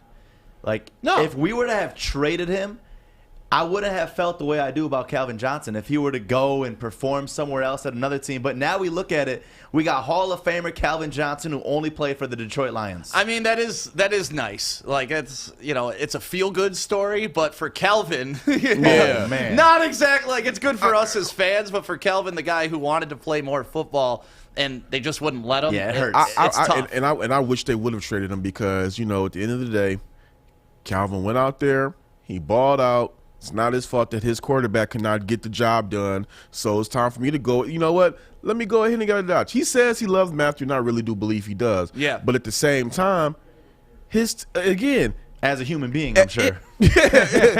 Well, he did say, out of his quarterbacks, he wanted to go play with other quarterbacks. He wanted to go do something different because it was just no longer working here. If the relationship is no longer working here, I don't understand why these GMs and these owners get into their feelings. You guys say the NFL is a business, treat it like a business. And I don't know. I wish they would have let him. I would have loved to see him go somewhere else and finish his career. I still would have loved him as, for his time in Detroit because he came and he balled out. Yeah, and if you're missing what we're talking about with Calvin Johnson, when he was in here yesterday, Maz asked him a question about, is he happy for Stafford and all that stuff. Let's play that one more time in case you missed it earlier in the show, because Calvin Johnson was sitting in here and dropping some tea. Are you a little jealous of Matthew that he got to go to another team? You know what? It sucked that they didn't let me go, but they let Matthew go. But hey, it is what it is. I'm not mad at Matthew. I love Matthew. Did you want to be a Raider? Man, I would have went anywhere. I would have went anywhere. That honestly, that crushed me yesterday. Yeah. That really did. Like, someone gives you everything they got for 8-9 seasons, and then they just say at the end of their career, I would have gone anywhere. And I'm not mad at Calvin for that. I'm mad at the No. organization for making Calvin feel that way. Really, like, that's what crushed me. Not that Calvin said it, but that the organization put us in that position to where the GOAT of all GOATs, like arguably the best wide receiver of all time, is like, yeah, man, anywhere. Just send me anywhere. Send me to the moon and I'll play football. Just not here, not now. I'd rather retire. And I think that is a mark on the up. It's a black eye, or just revealing on just how bad things were with the Lions in the previous regime. Yep. Hopefully now, with Sheila Ford-Hamp in charge and with the new culture shift they're bringing, which Calvin has said that he is liking the way things are looking, hopefully the Lions do not have any generational talents. Like, hopefully they don't make a Penei Sewell want to leave or anything like that. Like, hopefully this is a change, a turning of the tide, of things in Allen Park. Yep. No, I think the new regime's done a really good job. So, yeah, obviously Holmes wanted to keep him, but he got the most out of him, and we're so happy because it's going to result in a bright future for the Lions. We got our caller number 5 on the line. And we got breaking news. Uh-oh, hold on. They got to wait for breaking news. Hold up, caller. Hold up. This has got to be a joke. From Woj and ESPN, the Celtics are trading Kemba Walker, the number 16 overall pick in the 2021 draft, and the 2025 second-round draft pick to the Oklahoma City Thunder for Al Horford, Moses Brown, and a 2023 second-round pick. The heck? That is a horrendous trade. It doesn't even make sense. Yeah, it's just a trade. It's just like bodies moving. Yeah, did I hear a 2025 pick? 2023. Well, no, you're right. 2025 second round. The hell you do? A second rounder. Okay, that. I'm sorry. That's I'm sorry. stretching. You could have got a lot more for Kemba Walker. Yeah, I would have given up more for Kemba Walker. That's I a love weird his game. trade. Actually. Yeah, that is crazy. Okay, well, all right. Also, rumor of Rick Carlisle going to coach the Celtics too. That's what I've been hearing. Makes sense. Yep. Going back to where he played. Yep. That's why he left the Mavs. So. Yeah. All right, let's get to our caller, qualifying them for $25K in crypto. Who we got on the line right now? Hello, caller. Kurt Chapman. Kurt Chapman. Where are you calling from, man? Detroit. Yeah, what's going on in Detroit today? Gloomy like the rest of us? Yes, rain day. Well, what do you do for a living, sir? Construction work. Oh, nice. So do you get the day off today? Yes, got the call at 8 a.m. No work today. All right, well, you can use that day to practice kicking a football into the back of the truck, and you can use your steel-toed boots, too. Awesome. Congratulations, man. You are qualified for our $25K Kick for Crypto. It's going on July 23rd is going to be the finale. You're going to be there, and you will have your chance to be a finalist to kick that ball into the back of our truck. Do you think you can do it? You know it. That's right. I love the confidence. Sir. I love the confidence. Well, we're going to put you on hold, get your information. But before I do that, I need one thing from you. I need you to say, Woodward Sports, let's go. Woodward Sports, let's go. Yeah. Fish, put him on hold and get his info. God, I can't wait for this contest, man. I want to start practicing and just seeing it, but like even giving it a try myself, because punting a ball accurately is so difficult. Yeah, we gotta get a hold of Fox too. Yeah, I have a call with him actually later today. Okay, good. You followed up on that message, Yeah. because I want him to try it too. I think it'd be interesting to have the professional punter try to drop it in the bucket. I was talking with the team in the back about this. It's crazy when you look at punters, like they can direct the ball in whatever way they want the ball to rotate. So he probably would be able to do this. Yeah. Oh, I think so, for sure. Oh, like easily. And then you could give tips to whoever qualifies, too. So, yeah, we're looking forward to that. The grand finale's July 23rd. That's when we're going to qualify the last person. And then it's on to see who can kick the ball. There's going to be 10 people with the opportunity to kick the ball to win that $25K in crypto. I'm so excited for this. And make sure you're listening today at noon and 4 p.m. for your next chance to qualify. And over the weekend, we're going to give you a chance to qualify on Twitter and Instagram as well. So make sure you're you're following us there. We got to give a shout out to our people at Levels. Levels is happening, provisioning center going on in, where is that? Centerline, right, Joey? Yep, Centerline. Going on in Centerline. That is where the grand opening is going to be once again later on in July. They got some big names coming out, food trucks coming out. We're going to do our live broadcast from there. And plus, they got some of the greatest product that you will find in Michigan. So go to enjoylevels.com and check them out, or at enjoylevels on Instagram. Hi, I'm David Hall from Hall Financial. And at Hall Financial, we treat our clients like family. And our number one priority is giving each of our clients 5-star service. Our passion for 5-star service, combined with our expertise, allows us to find the best possible solution for refinancing your home loan. We take the time to focus on both the individual and the numbers. We're going to walk you through the process and close your loan in half the time of our competition. Go to davidhallmortgage.com today. Welcome back to the Morning Woodward Show, live on the Woodward Sports Network, Detroit's all-digital sports network. Thank you guys for commenting in the chat on YouTube, Twitter, Twitch, and, of course, Facebook. So thank you guys so much. I hope you guys see yourself up on the screen. We see all the comments. Alex puts them up on the screen, and it's great to have you as a part of the show. And don't forget, if you go to our Twitter right now, you can retweet for a signed Calvin Johnson Woodward sports shirt. We had him sign a bunch of stuff when he was in here yesterday. So with the HOF next to it in his signature, the official. Even though he's not in yet, so you're getting a precursor to the Hall of Fame. So that's awesome. Love that Calvin made the Hall of Fame. Another guy that should be in the Hall of Fame, Sons and Four. Oh, he is. That guy, Sons and Four. Oh, he is. Anytime you got a bobblehead. Oh, he already got a bobblehead? Oh, he got a bobblehead. What is it him going like this? Literally. Oh, that's amazing. Oh, there it is. Like, that's a legend right there. When you got your own bobblehead, come on now. Dude, it's amazing that he's blown up just by self-defense. But I mean, like, this goes to show you, you could take it as we're praising a guy that's abusing or physical violence. Now, get the hell out of here. If you see the video leading up to what actually happened, that's a man that is protecting all the idiots that are at these games. Yeah, well, let's watch both angles of this, because if you've missed it, if you don't know who Sons and Four guy is, you're going to learn today.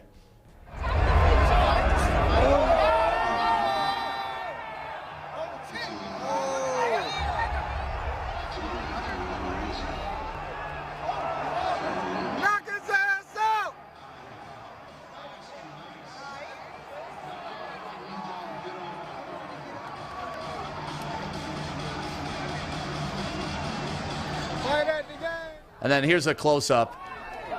The guy's just defended himself. Wait for the sucker punch. Yeah, like the guy's smiling like he's not going to do anything. Then, boom, he tries to sucker punch him. Puts his phone in his pocket and everything like, hey, watch this. Y'all, hold up. Ooh, ooh, ooh. Hey, what jersey does he got on there? 13. Is that Steve Nash? That's what I was always trying to find out. I think it's Steve Nash.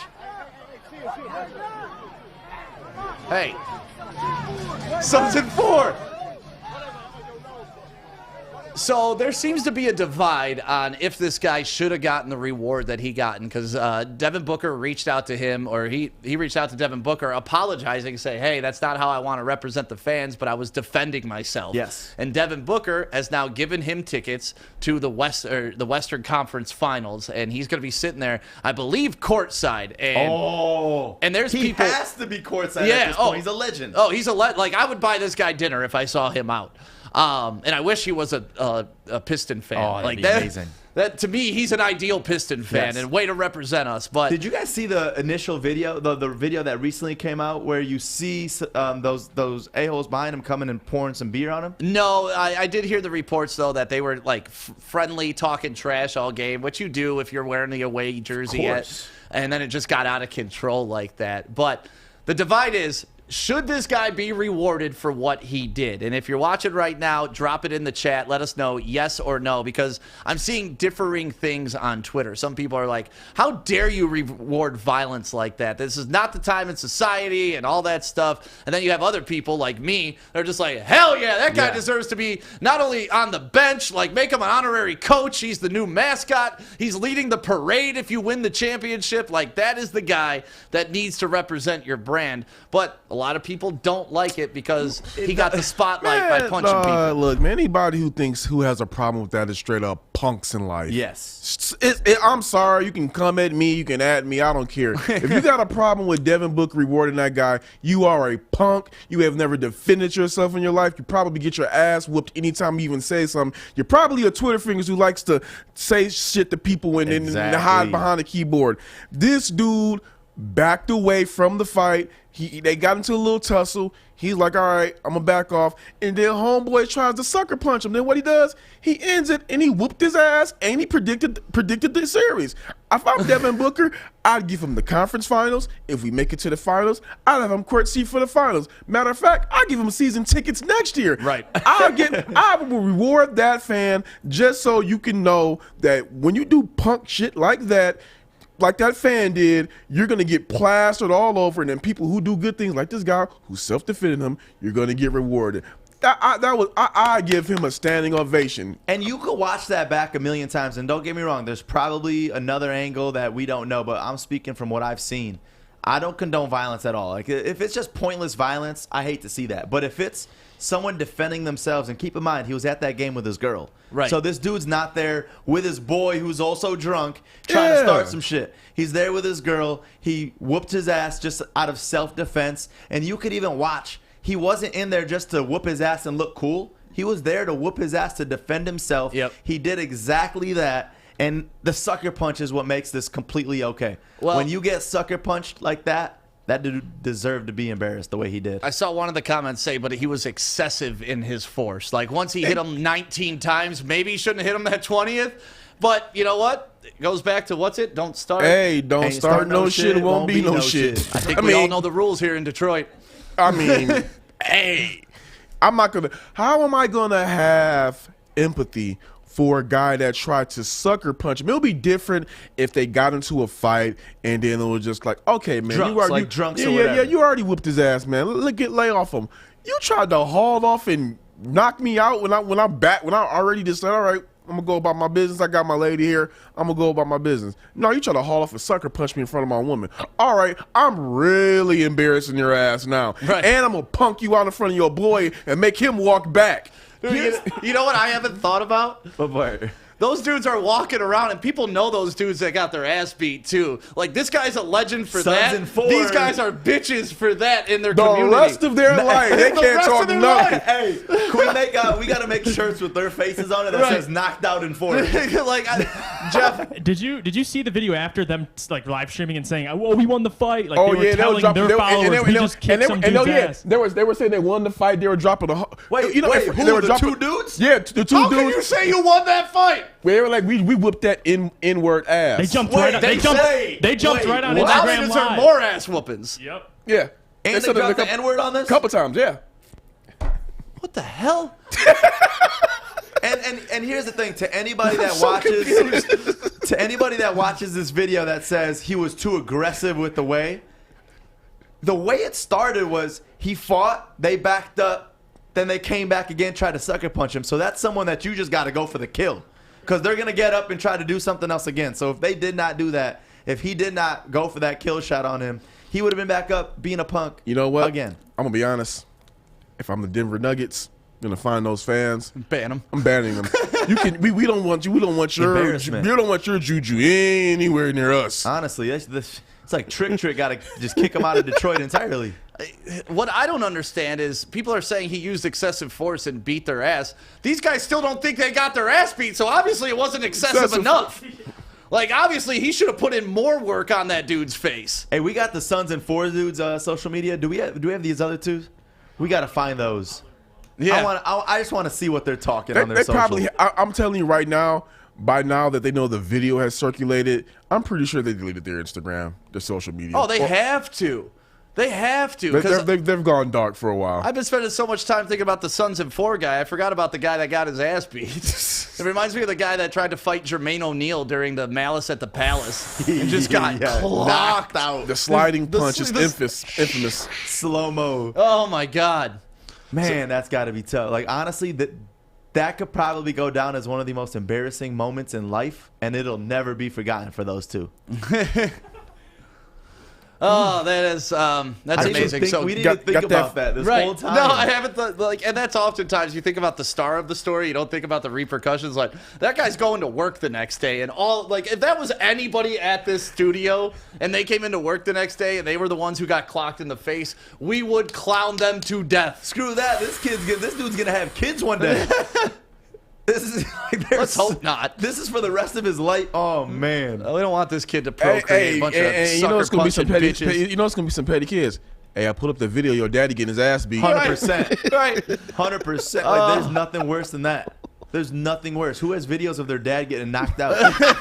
Like you might be a professional fighter. Your dad got knocked out, but you can say my dad made millions. Shut your ass up. What if they have girlfriends? How do you go to your girlfriend after you getting your ass whooped like that? Like they got to go get each other. She probably broke up like, yeah, it's over. Just come get your shit. Yeah, I don't feel safe with you. So, you can't protect me. That's real, though. That's real. We got to pause. You just made Corey real laugh. You just made Corey real laugh right because there. women want to feel safe with their men. Like, you want to feel protected. And I'm not saying that women can't protect themselves. Don't cancel me for that shit. You know what you mean. But yeah. Like, wait, did you just say that women can't protect themselves? If you clip the video just right, that's exactly what I said. But no, that's not what I meant. No, like, women want to feel, I want to feel protected. Man, like, their girlfriends got on the group chat like, yeah, it's over. I mean, realistically, I don't care if you've been together for years. If you got a ring on your finger, you're engaged. You got to end it. Yeah, you take your ring off and throw it back at the dude. You have to end it after that. How do you marry someone like that? How? Knowing that anytime you're out at a bar, you're just going to get your ass beat. Like, that's amazing. Those poor guys. But when all's said and done, dude got a bobblehead. He got front row tickets. He's going to be boys with Devin Booker for life, which is cool. So, yeah, Suns in 4. Hopefully Chris Paul comes back so they can at least compete in the Western Conference Finals. They have some time off before the COVID protocol. And I just appreciate Devin Booker for stepping outside the box. Like, there's no athlete or celebrity that's going to do that, knowing the backlash you're going to get. And I'm proud of the NBA for not being dicks about this, too, and letting Devin Booker pursue this, because the NBA could rightfully step in and be like, we don't condone violence. We're not giving this guy anything. But NBA's being pretty cool about it. Hey, man, Devin Booker from Michigan, he know what time it is.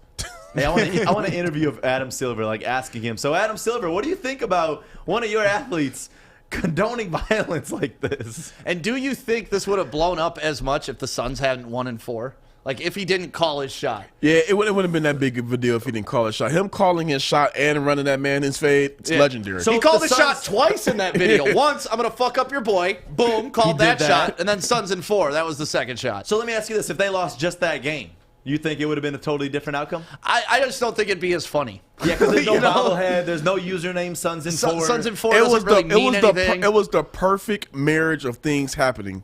Right. It's just all came together. And Waylon gets it, especially when you lose when you have the high ground like that. You a special kind of bitch. So hope those Jazz fans realize not to talk crap ever again. Suns in 4 guy, looking forward to you sitting courtside at the next Phoenix Suns home game. Up next, we got Joey's news, and Joey got some big stuff to talk about today, including 2 Pistons making news. Bridge Street Exchange, downtown Fenton. I'm trying to find me a shirt. Ooh, look at these swimming shorts. What are you doing over there, Stick? I'm trying to find me a drink. Ooh, look at these bonfire bitters. Ready for summer. Let's go. Is it time? Yeah, it is. Fish! Go fish. Fish facts. It's fish! Guess I'm coming on early today. Keeping you on your toes, Fish. You ready for your facts coming up at 9:50?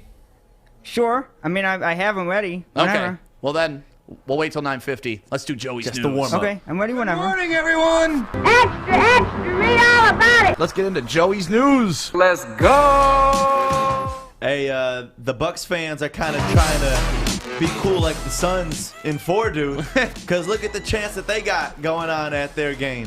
Just to play at the tempo they're playing, because you know, James only can go so far, right? And has only so much burst. You see the frustration on both guys. But listen, if it's a possession ball game on the road in Brooklyn, who do you trust more? I mean, I guess you could say the Milwaukee Bucks kind of did what Suns and 4 did to those 2 fans, beating them by 15 yesterday. Chris Middleton lights out, dropping 38 points, 10 rebounds, 5 assists, 17 of those points coming in the second quarter. He had a hell of a game. Giannis had a Giannis-type game. Drew Holiday stepped up to 21 points. But you know what? Their bench, that bench has to step up. 4 points the entire game, unacceptable. Not going to get it done in the game 7. And we'll see if they can take it on the road. That's been the key. They got this game has been home team win, or this series home team win, home team win, home team win. Now we can see if they pull it off on the road. If the Bucks win this game, and knock out the Nets, what does that say about the Bucks? Are they legit again? Because I lost all faith when they went down 0-2. They survived. Yeah, okay. Thank injuries for that. But I will say this: if the Nets win this, I'm gonna say 2 things. If the Nets win this series, this goes a long way for KD and what he's been doing. But if the Nets win this series and go to the finals, and Kyrie is still out, I'm sorry.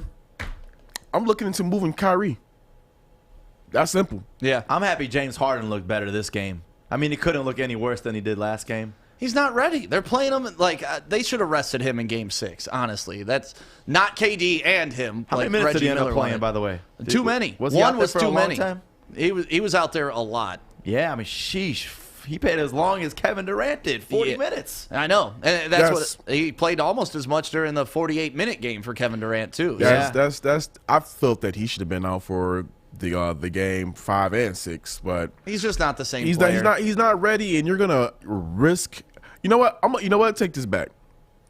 I personally don't think that James Harden should be out there, but I'm gonna give him credit for the simple fact that James Harden could, rightfully so, sit his ass on the bench because his hamstring is real. But he's going ahead and be doing what we ask of players, toughening it up, being out there. As a coach, I would want him to sit. But as a player, I respect James for sucking it up and going out there. I mean, we talked about this the other day. I mean, if James Harden wasn't out there, it would allow for the Bucks to just completely figure out the Nets, because your assignment's Kevin Durant, and it would have been so easy for them that I guarantee you the Nets would have ended up winning. Yeah, well, we'll find out come Game 7. I'm excited for a Game 7 and excited for the Game 6s tonight. Hopefully, I don't see both of these going to a Game 7 because of the stat that happened before. Both teams, both number 1 seeds losing at home to force it to this Game 6 scenario. That never happened on the same day in the history of the NBA. So I don't expect it to happen in inverse again. I mean, one of these series is over tonight. And I know which one it is. Which one? Sixers and Hawks is over tonight. Okay. Really? I said it last game. Trae Young was not shooting. He was scoring points, but he wasn't shooting that great up until last game. Now they got this boy ready with a closeout game. That's what's funny when you Doc look Rivers at special coming up. You look at it, Joel Embiid, Seth Curry, they had the game of their life. They both balled out and still lost by 3 points. Yeah, because your bench scored 6 points in the second half. What? Hey, James Harden, did you guys see his reaction, by the way, to Giannis taking forever on this free throw? No. Both how much time look at him in the white he back takes at the there. free throw line, as well as his free throw shooting proficiency, as the fans actually counting out the seconds. Let's go. No, you know what? You know how we talk about players be complaining and stuff like that? I'm with James on this one. Oh, my gosh. It's getting ridiculous with how long he's taking. It's like, all right, stretch. Look up to the sky. Dribble the ball for about 20 freaking seconds. I'm like, damn, I could have went to the store, got me a beer, and came back by the time he shot that first free throw. Unless you're Jason Kidd wiping your ass and kissing it and blowing a kiss. It's the only time you can do that. You know what? I missed the Rip Hamilton. 1, 2, dribble to the right, then shoot. It was just real quick like that. I loved his cadence before he shot free throws. 1, 2, dribble, boom. What's funny is that used to be a thing. It's not a thing anymore. What? Just what you would do warming up for that free throw. Yeah, I think everybody has their own little thing, but it seems like there was more personality in them, back in the early 2000s, like you said, with Jason Kidd. Who was it? Was it Jason Richardson or someone who did the one around the they put the ball around them? I forget who did that, but I remember that. Yeah, that was cool. Was it Sean Marion? I think. Sean Marion. Yeah, I think it was Sean Marion. Yeah, I think so Matrix. Too. Yeah, weirdest shot ever, but now we get to talk about our Pistons. Troy Weaver killed it with the draft last year, and actually less than a week away from the draft lottery taking place, where we're going to be doing a nice live watching party right here in our studio. Pistons dominate the NBA All-Rookie team. Sadiq Bey on the first team, and Isaiah Stewart, Beef Stew, you see him right there, the second one. That's our dude right there. Second team All-Rookie. Love it. Love it. And then there's the first team. We talked about it earlier, though. It was actually a good point. I mean, Halliburton could have been our pick. We talked about how he was a high potential for who we were going to get instead of Killian Hayes. We could have had 2, if not 3, on that. You know what? I think if Killian would have played the way he played like the second half once he came back from injury, if he would have been like that all season, I think he honestly could have made one of those teams. But you know, you had Derrick Rose here, who was, you know, it kind of, I would say it kind of ruined things a little bit. He was supposed to be the mentor, didn't pop off the way it was exactly supposed to. So I think that might have stifled his growth a little bit, stunted his growth for me. And we just wrapped up talking about our dude, the Suns and 4 guy. He has his own bobblehead now, as you see right here. And then on top of that, Devin Booker is sending him to the Western Conference Finals. He's all I'm going to be looking for courtside. It's going to be amazing. I love the khaki shorts on the bobblehead and little figurine. This might be the first one I buy.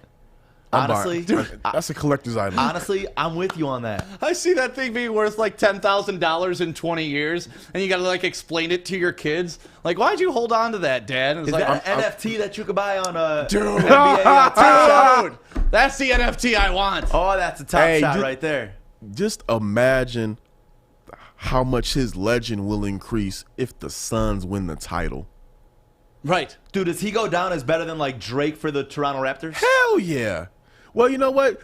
In America, he'll be for America. He'll be good because I think Drake in Toronto is a whole different scenario. Is he bigger than Sister Jean for Chicago Loyola? Okay, yeah. At this moment, yeah. Yes. And I think he could take her. I haven't seen Sister Jean whoop anybody's ass. Sister Jean be throwing them uppercuts, man. I don't know what you're talking about. I can see that for sure. She throw a couple of Hail Marys and he's over. There you go. Hey, we all I like that one. We all hate the Packers. One thing we could agree on. But when you see this video of this only goes down in Wisconsin, where you see a whole bunch of the linemen for the Packers riding around in the pickup truck of a Silverado? Looks like it. Look at the tires. Good branding for Chevy. Imagine being in the car, like, driving behind them. Like, look how normal that is to them. Where are they at? Is that right by the stadium? I've never been to Green Bay. So so they were leaving the stadium. It was funny. I was talking to TJ Lang yesterday, and he was like, yeah, we used to do that. Really? Like, that's just the thing they do. Well, you see, like, a house just right by the stadium, like it's Michigan, you know? Their stadium, from what I've never been to Green Bay, but from what I heard, their stadium is like smack dab in the neighborhood. Yeah, it's like right in the middle of nowhere. That's cool. I want to go there at least once before I die. That'd be sweet. You go see the Lions? I don't care. Yeah, especially to see the Lions, but I'd go to see any game. Like, I'd like to go to a game where the Lions aren't playing, but I'm still rocking my Lions stuff. Just out of place, representing the brand, but I don't got to worry about the trash talk during the game. Yeah, that's got to be annoying. I've never done that. I've never been the person to wear an opposing team because I've never traveled to a stadium, to be honest. Yeah, when I went to the Chicago White Sox game, pint of Jack Daniels got in me, and we had some fun. The Ohio State one for you, too. Oh, Ohio State when I was a kid. Yeah, I got assaulted. That was fun. I will say it is a fun time going to watch your home team play another team in another state, and your home team is whooping their ass. Oh, yeah. But what about when you're getting your ass beat? See, I went and saw the Lions play the Redskins in Washington. Was that when they were the football Maryland team? Yeah. Oh, okay. No. Wait.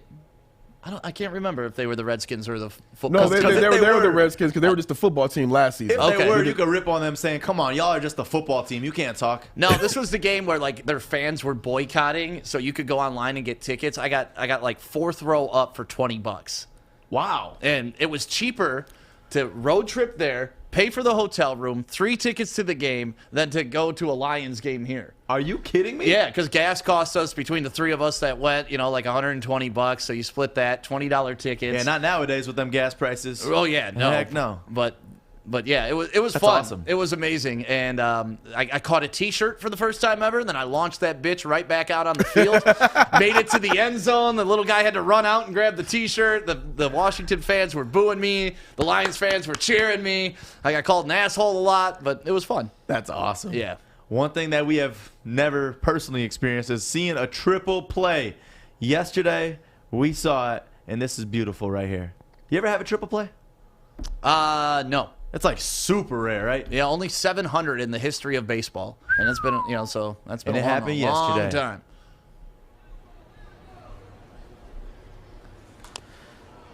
Chop slowly. Oh, there's a situation at third. The throw is to first. Now they'll throw to second. Runners are hung up. They're going to come home with the throw. They have Simeon in a rundown. He's tagged out. Throw to third. It's a triple play. They pulled a triple play. You like those uniforms? Yeah, they're crispy. Yeah, they are sweet. Yeah. And to point out that is the first time that sequence of, pitcher, first base, third base, shortstop, like that sequence right there, first time that's ever been done to get a triple Home plate, like that literally hit every single base possible. Yeah, pretty much. That's the first time it's ever been done in the history of Major League Baseball. So I thought that was interesting. In that same game, Tyler Wade of the Yankees tried to get the batter out at first, and just look at how amazing of an attempt he had. Another good pitch from King on a tough hitter. And Glaber gets it to Tyler Wade in good shape. Wade just a little too quick with the transfer. Got to be quicker than that. See, that's all on Tyler. He just tried to get rid of it. How does that happen as a professional player? Come on. I mean, come on. You see it with professional quarterbacks. Like, every throw's not going to be perfect, but I think it goes back to the point we were talking about earlier. The fact that the pitchers aren't allowed to put sticky stuff on the ball anymore, it's going to affect these fielders, especially on quick changes like that for double plays. So it makes that big of a difference. Have you ever used the sticky, like to notice the difference? Not to pitch for me. No, Okay. I never did that when I was pitching, but, maybe that's why I didn't do better. Braden Point with the beautiful go-ahead goal. I love NHL playoff hockey. Look at this right here. This went through 3 sets of legs. Damn. That's amazing. Like that's got to suck for the goalie. You can't see shit looking ahead of you. That's the hardest part. That's why they just sit somebody right in front of that guy. I mean, Thomas Holstrom used to be the man for us, just standing in front of the goal doing that. I loved it. And lastly, some exciting news here in Michigan. COVID restrictions will be completely lifted next Tuesday, June 22nd, instead of the original date, which was supposed to be July 1st. And this is, I'm pretty sure, the first time it's happened where something was moved up for us. So that's amazing. Yeah, it's great. I mean, it was supposed to be July 1st. I'm not sure what the difference in a week is going to make, but whatever. Just why don't we start it today? Why not? Yeah, I mean, listen, for us, though, since we're vaccinated, we've been going inside of stores with no masks, so nothing's going to really change, but I'm just excited. 100% back, no masks. Shut up. What? I'm He gonna said you shut up. He said you shut up. let me shut up because I got thoughts on. Never mind. Let's hear your thoughts. Well, we got time. Corey. Yeah. Man, this is bullshit. Man, this is all a freaking. What the hell is a week gonna do? Am I complaining? No, I'm not. It just shows again more and more that this COVID shit is bullshit. Hey, but listen, Corey. Today, you got to wear your mask. It's just starting Tuesday. You're good. Yep. Just like when you walk into a restaurant, you got to have your mask. But when you sit at the table, you're good. Just very strange. But this actually, listen, this is some big news because Tuesday is our NBA draft lottery. Yep. And Tuesday is the day that this all gets restricted. We're back to 100%. Yep. So Tuesday better give us some good luck. There we go. It's all turning up for the Pistons right now. Number one. Question. Does this now mean that all of these stores will stop having these early-ass hours? Because sometimes when I stay here, it's like I got to dip here to go handle stuff because everything was closing at 7 freaking o'clock. Dude, I hate it. Hate it so much. But the issue to that, Corey, is it's not that. It's Understaffed. that there's no staff. Right. Until the government fixes this issue to where we're not just pouring money so easily and people taking advantage of the system, this is going to be a big problem. I will say that there's a lot of places understaffed. I'm just like, and I've been patient because I get it. It's only so many workers you have, but they got to your point. They got to figure this out. I'll tell you this much though: the Earth, or at least the U.S., has gone back to normal faster than I thought it would. Like last night I was driving. Yeah, it only took like 17 months. No. I mean, since they were able to flip the switch. Yeah. We see the beer snake. You see arenas full again. That's I picked up my mom from the airport last night and driving down Evergreen, Starter's Bar was packed with people on the patio and stuff like Starters. that. Yeah, it's great. So to me, I thought this was going to be like Walking Dead, like we're all just going to come out slowly and oh my God, we're actually here. We're an impatient society and generation right now, and we read about pandemics. We don't live them. Right. So people were just like, the chance they got to really get back out here, I totally saw everybody going back out there. But I already feel like it's in the rear view. You know what I mean? Like, and it's a weird feeling to just like, okay, now you can look back on the 17, 18 months, however long it was, and, you know, we lived through history. Like, society's never going to be shut down like that again, hopefully. Hopefully. Yeah, but just, I don't know. That it hadn't happened for 100 years, so let's hope it doesn't happen for another 100 years. But at the same time, it's kind of cool to look back and be like, holy shit, you know, there were 3 months when we were all just sitting in our house. When is that ever going to happen again? I still have photos from when everything was still kind of fresh. I've never been able to stand in the middle of Jefferson for 10 minutes and grab photos. Right. Just stand smack dab in Jefferson. Yes, that's never that's seen that. a good one. Well, and like the speed limits around the state went up to like 95 because there was nobody on the roads. And there was no cops. There's a speed limit? Yeah, exactly. Like it was Lodge Freeway all over the state, you know. It was wild. Honestly, I learned like last year that the speed limit on the Lodge was 55. Yeah. I never knew that. They got to change it. They're going to get someone, they're going to get an out-of-towner killed because they're going to be like, oh, it's 55 here. Like when I'm on a road trip, I try to abide by the speed You're limit. just going to shoot him just because you're Like, annoyed what are you sitting by doing? him. The guy's going 60, just getting whipped by. Oh, man. Yeah, man. Anybody who does a speed limit on the Lodge, you're a psychopath. Yeah, and Southfield. You don't do the speed limit on Southfield until you get to Dearborn. Then you slow Oh down. yeah. Soon as I seen that Michigan Ave sign, it's like, oh, see, Joy Road is where I hit it. oh yeah, That's a little bit where I go. Exit 9. Yep. Hey, I mean, listen, the beauty to it is if you still want to wear that mask or live your life the way you were living it, go ahead. I mean, if you listen though, if you're gonna wear a mask while you're driving in a car by yourself, though, I'm still judging you. Okay, if you wear a mask in the car while you're driving, you're just a dodo. I mean, I'm gonna pick my spots on where I wear this mask now. I'm slowly kind of coming off of it, even though I'm vaccinated. But now, hey, this shit is confusing. I will tell you this though: come wintertime, I'll probably wear a mask again, just because it helped with the face. It was nice. It was warm. It was nice and warm. Yeah. I will say that it was What cold were those things outside. called again? I forgot the names already. The gator? Gators. The gator. I like those gators. It's so funny. My mask is like in my underwear drawer now. You know, the one I was wearing from Grow Green, like pretty much for months. That and the B Homes or whatever that one is that you kind of have an emotional attachment to it. You're like, oh, that was my 2020 get up. You know? Amazing time. Well, Listen, we don't got to wait till Tuesday for you to make a life-changing move in your career. Do it. Do it right now. Go to northwesterntech.edu because this is a 10.5-month hands-on HVAC program. And you think of COVID, it was, 16 months long? You would have had a new career and you would have been making fat money right now just by switching up your degree and your career. So go check them out right now at northwesterntech.edu. Welcome to the newest Bridge Street Exchange, not only in downtown Fenton, now in the Somerset Collection. Located on the second level, south side, right next to Lululemon and Starbucks. This is where you can get all the hottest barware, or men's grooming products, or clothing, or, oh, that's what you meant. Don't forget they got some cool hats too, and it's a lot of great local Michigan-owned companies that you're supporting. and don't forget, all under $3. You're such a loser. But for real, take advantage. 15% off if you come in here. Tell Kevin that Woodward Sports sent you. Or stop. Is it time? Yeah, it is. Fish! Go fish. Fish facts. It's fish! You ready to do it, Fish? Sure, I was ready at 9:30, but I'm ready at 9:50. All right, let's do it. Fish's Facts is on now. Let's get it, buddy. All right, today is Friday. We got the weekend tomorrow. We got a fun weekend. Oh, good call, Joey. The weekend is happening, and we start with video as always. We go out to good old Friday Night Football. Why not? This is in Sydney at Penrith. And so the Panthers and the Roosters, I got Paul picking the, actually totally forgot. Anyways, Panthers, nice dummy here. And ended up scoring. Those guys are such monsters. They won 38-12.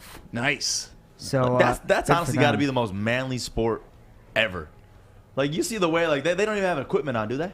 They no, did not. No. Well, a couple of them wear the helmets. Mouth guards. Yeah, and a couple of them wear the padded helmets, but not like a football helmet. So Yeah. amazing. And I believe it was full crowd there. Nice. Well, they had capabilities that obviously I don't know if it was full. They have a nice. So, anyways, you guys. That's going to be weird to me for a Uh, long time, though, seeing these full crowds. Oh, it's awesome. It gives me so much energy in life. I love it. If you watch my sports, I've seen full crowds since last July. Anyways, we go to basketball. What are where your we sports, had, Fish? Huh?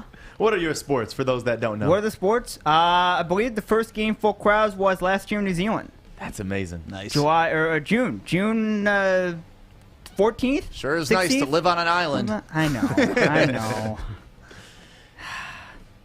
You're right. We go to basketball. We go to Giannis Antetokounmpo last night, who took 0 threes, and he finished with 30 points, 17 rebounds, 12 from 20 shooting. It's the first playoff game without an attempting a three in, 3 years. And that's how it should be for this dude. It shows. Look at that field goal percentage, 12 for 20. Like, the way that this NBA is going is not the right way for players like a Giannis. Right. We want to see Giannis be physical, and when you are physical, look what you get. The W. You could score 30 points without getting three-pointers? Yep. Oh, I know it's didn't 15 know baskets. that. It's really hard, but that's what you could do instead of 10 threes. Shocker, eh? We go to Chris Middleton. He had a historic night last night. 38 points, that's a playoff career high. 10 rebounds, 5 assists, 5 steals, 5 3-pointers, 11 from 16 shooting. First player in NBA history with a 30, 10, 5 fives, and 5 threes. 5 steals, that's the S. In a playoff game. The one that got away. But yeah, he's the first player in NBA history, man. Anytime you set an NBA record, you're doing something right. And they got Game 7 on Saturday. I can't wait for that. Yes. Can't wait. This is a fact that no one wants to be in. Giannis Antetokounmpo, he took 3 minutes and 30 seconds total in the first quarter to shoot his free throws. The halftime show took 2 minutes and 50 seconds. What was the halftime show? Was it Quick Change? I love Quick Change. Or was it the Asian lady that throws bowls onto her head? No, it was just the ESPN halftime show. Oh, okay. I think it was just the people talking. I think they just combined the time that halftime shows they are did the their halftime best. show. You remember the Quick So- Change? That's what I was just about to say.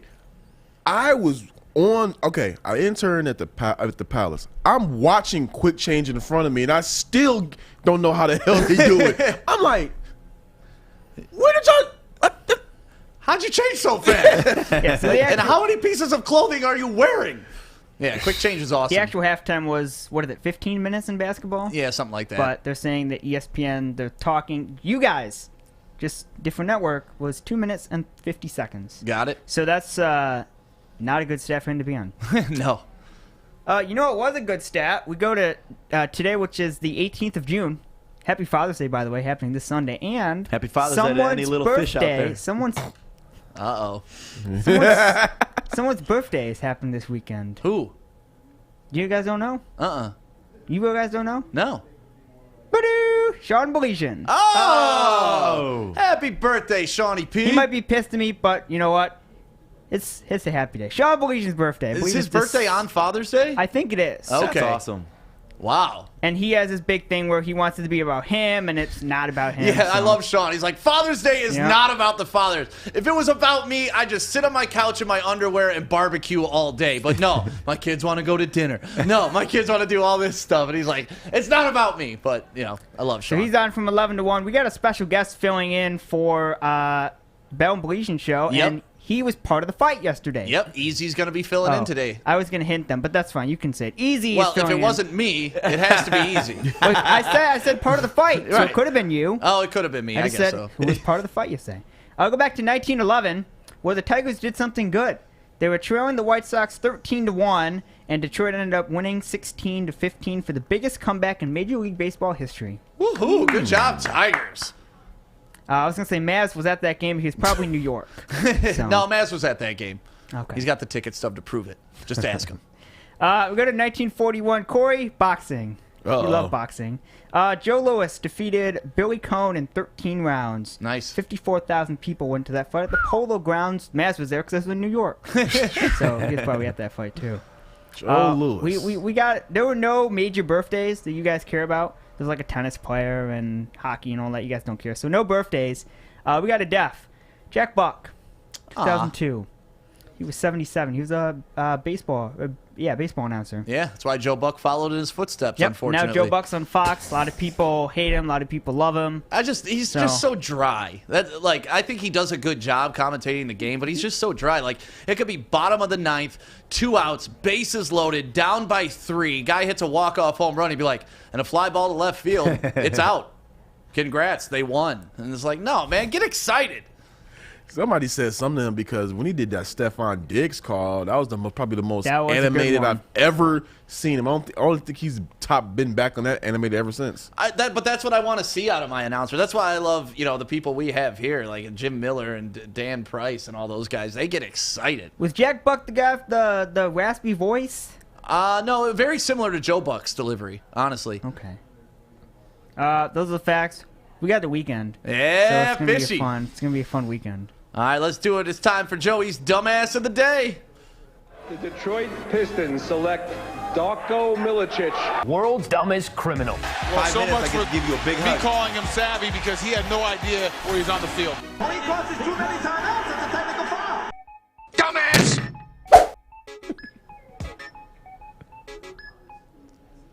Oh, man, this is a sad day for me, honestly, guys. Yesterday, OnlyFans came out and said that they're considering moving away from adult content. So they're going bankrupt. For real. Like, what else what are they doing then?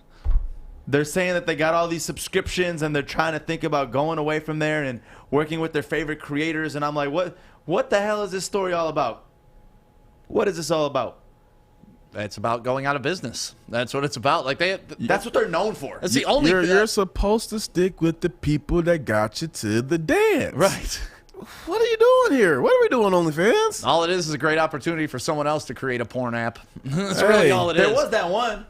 Which one? Cam Soda? Cam Soda. Yeah. Yes. There's. See, look, now I'm going to have to switch from OnlyFans over to Cam Have Soda. we ever found out, speaking of Cam Soda, if Paul Pierce got that job? No, he but did he not. is starting a cannabis line. Yeah, what's I did it called hear again? about that. Think Truth. Yeah, Truth. Oh, that's it. Yep.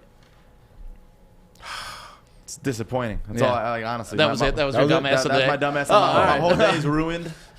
The weekend's ruined, Fish. Why? Yeah. 'Cause now What's Joey going to do at night? Yeah, you and I got to get rid of our subscription that we split. I didn't do anything. Well, I'm just glad I don't have to record so many videos anymore. Yeah. It's getting exhausting. Yeah. So thank you guys for waking up with the Morning Woodward Show. Sorry, Corey. I know you wanted those videos. No.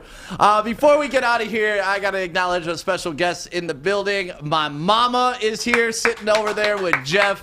Thank you, Mom, for coming into town. We haven't seen you in a couple years. We get to spend the weekend together in the next couple weeks. So everybody wondering who was sitting next to Jeff. Yeah. That's my mom, everybody. So thank you for coming in, Mom. I'm Jeff excited bringing for our his time. chicks up to the studio, huh? Yeah, Jeff. Watch your hands, Jeff. Get him on. Oh, starting early. Starting early. Get him. We know Stick can't take him down on his own. Oh. About to take your ass down, Joey.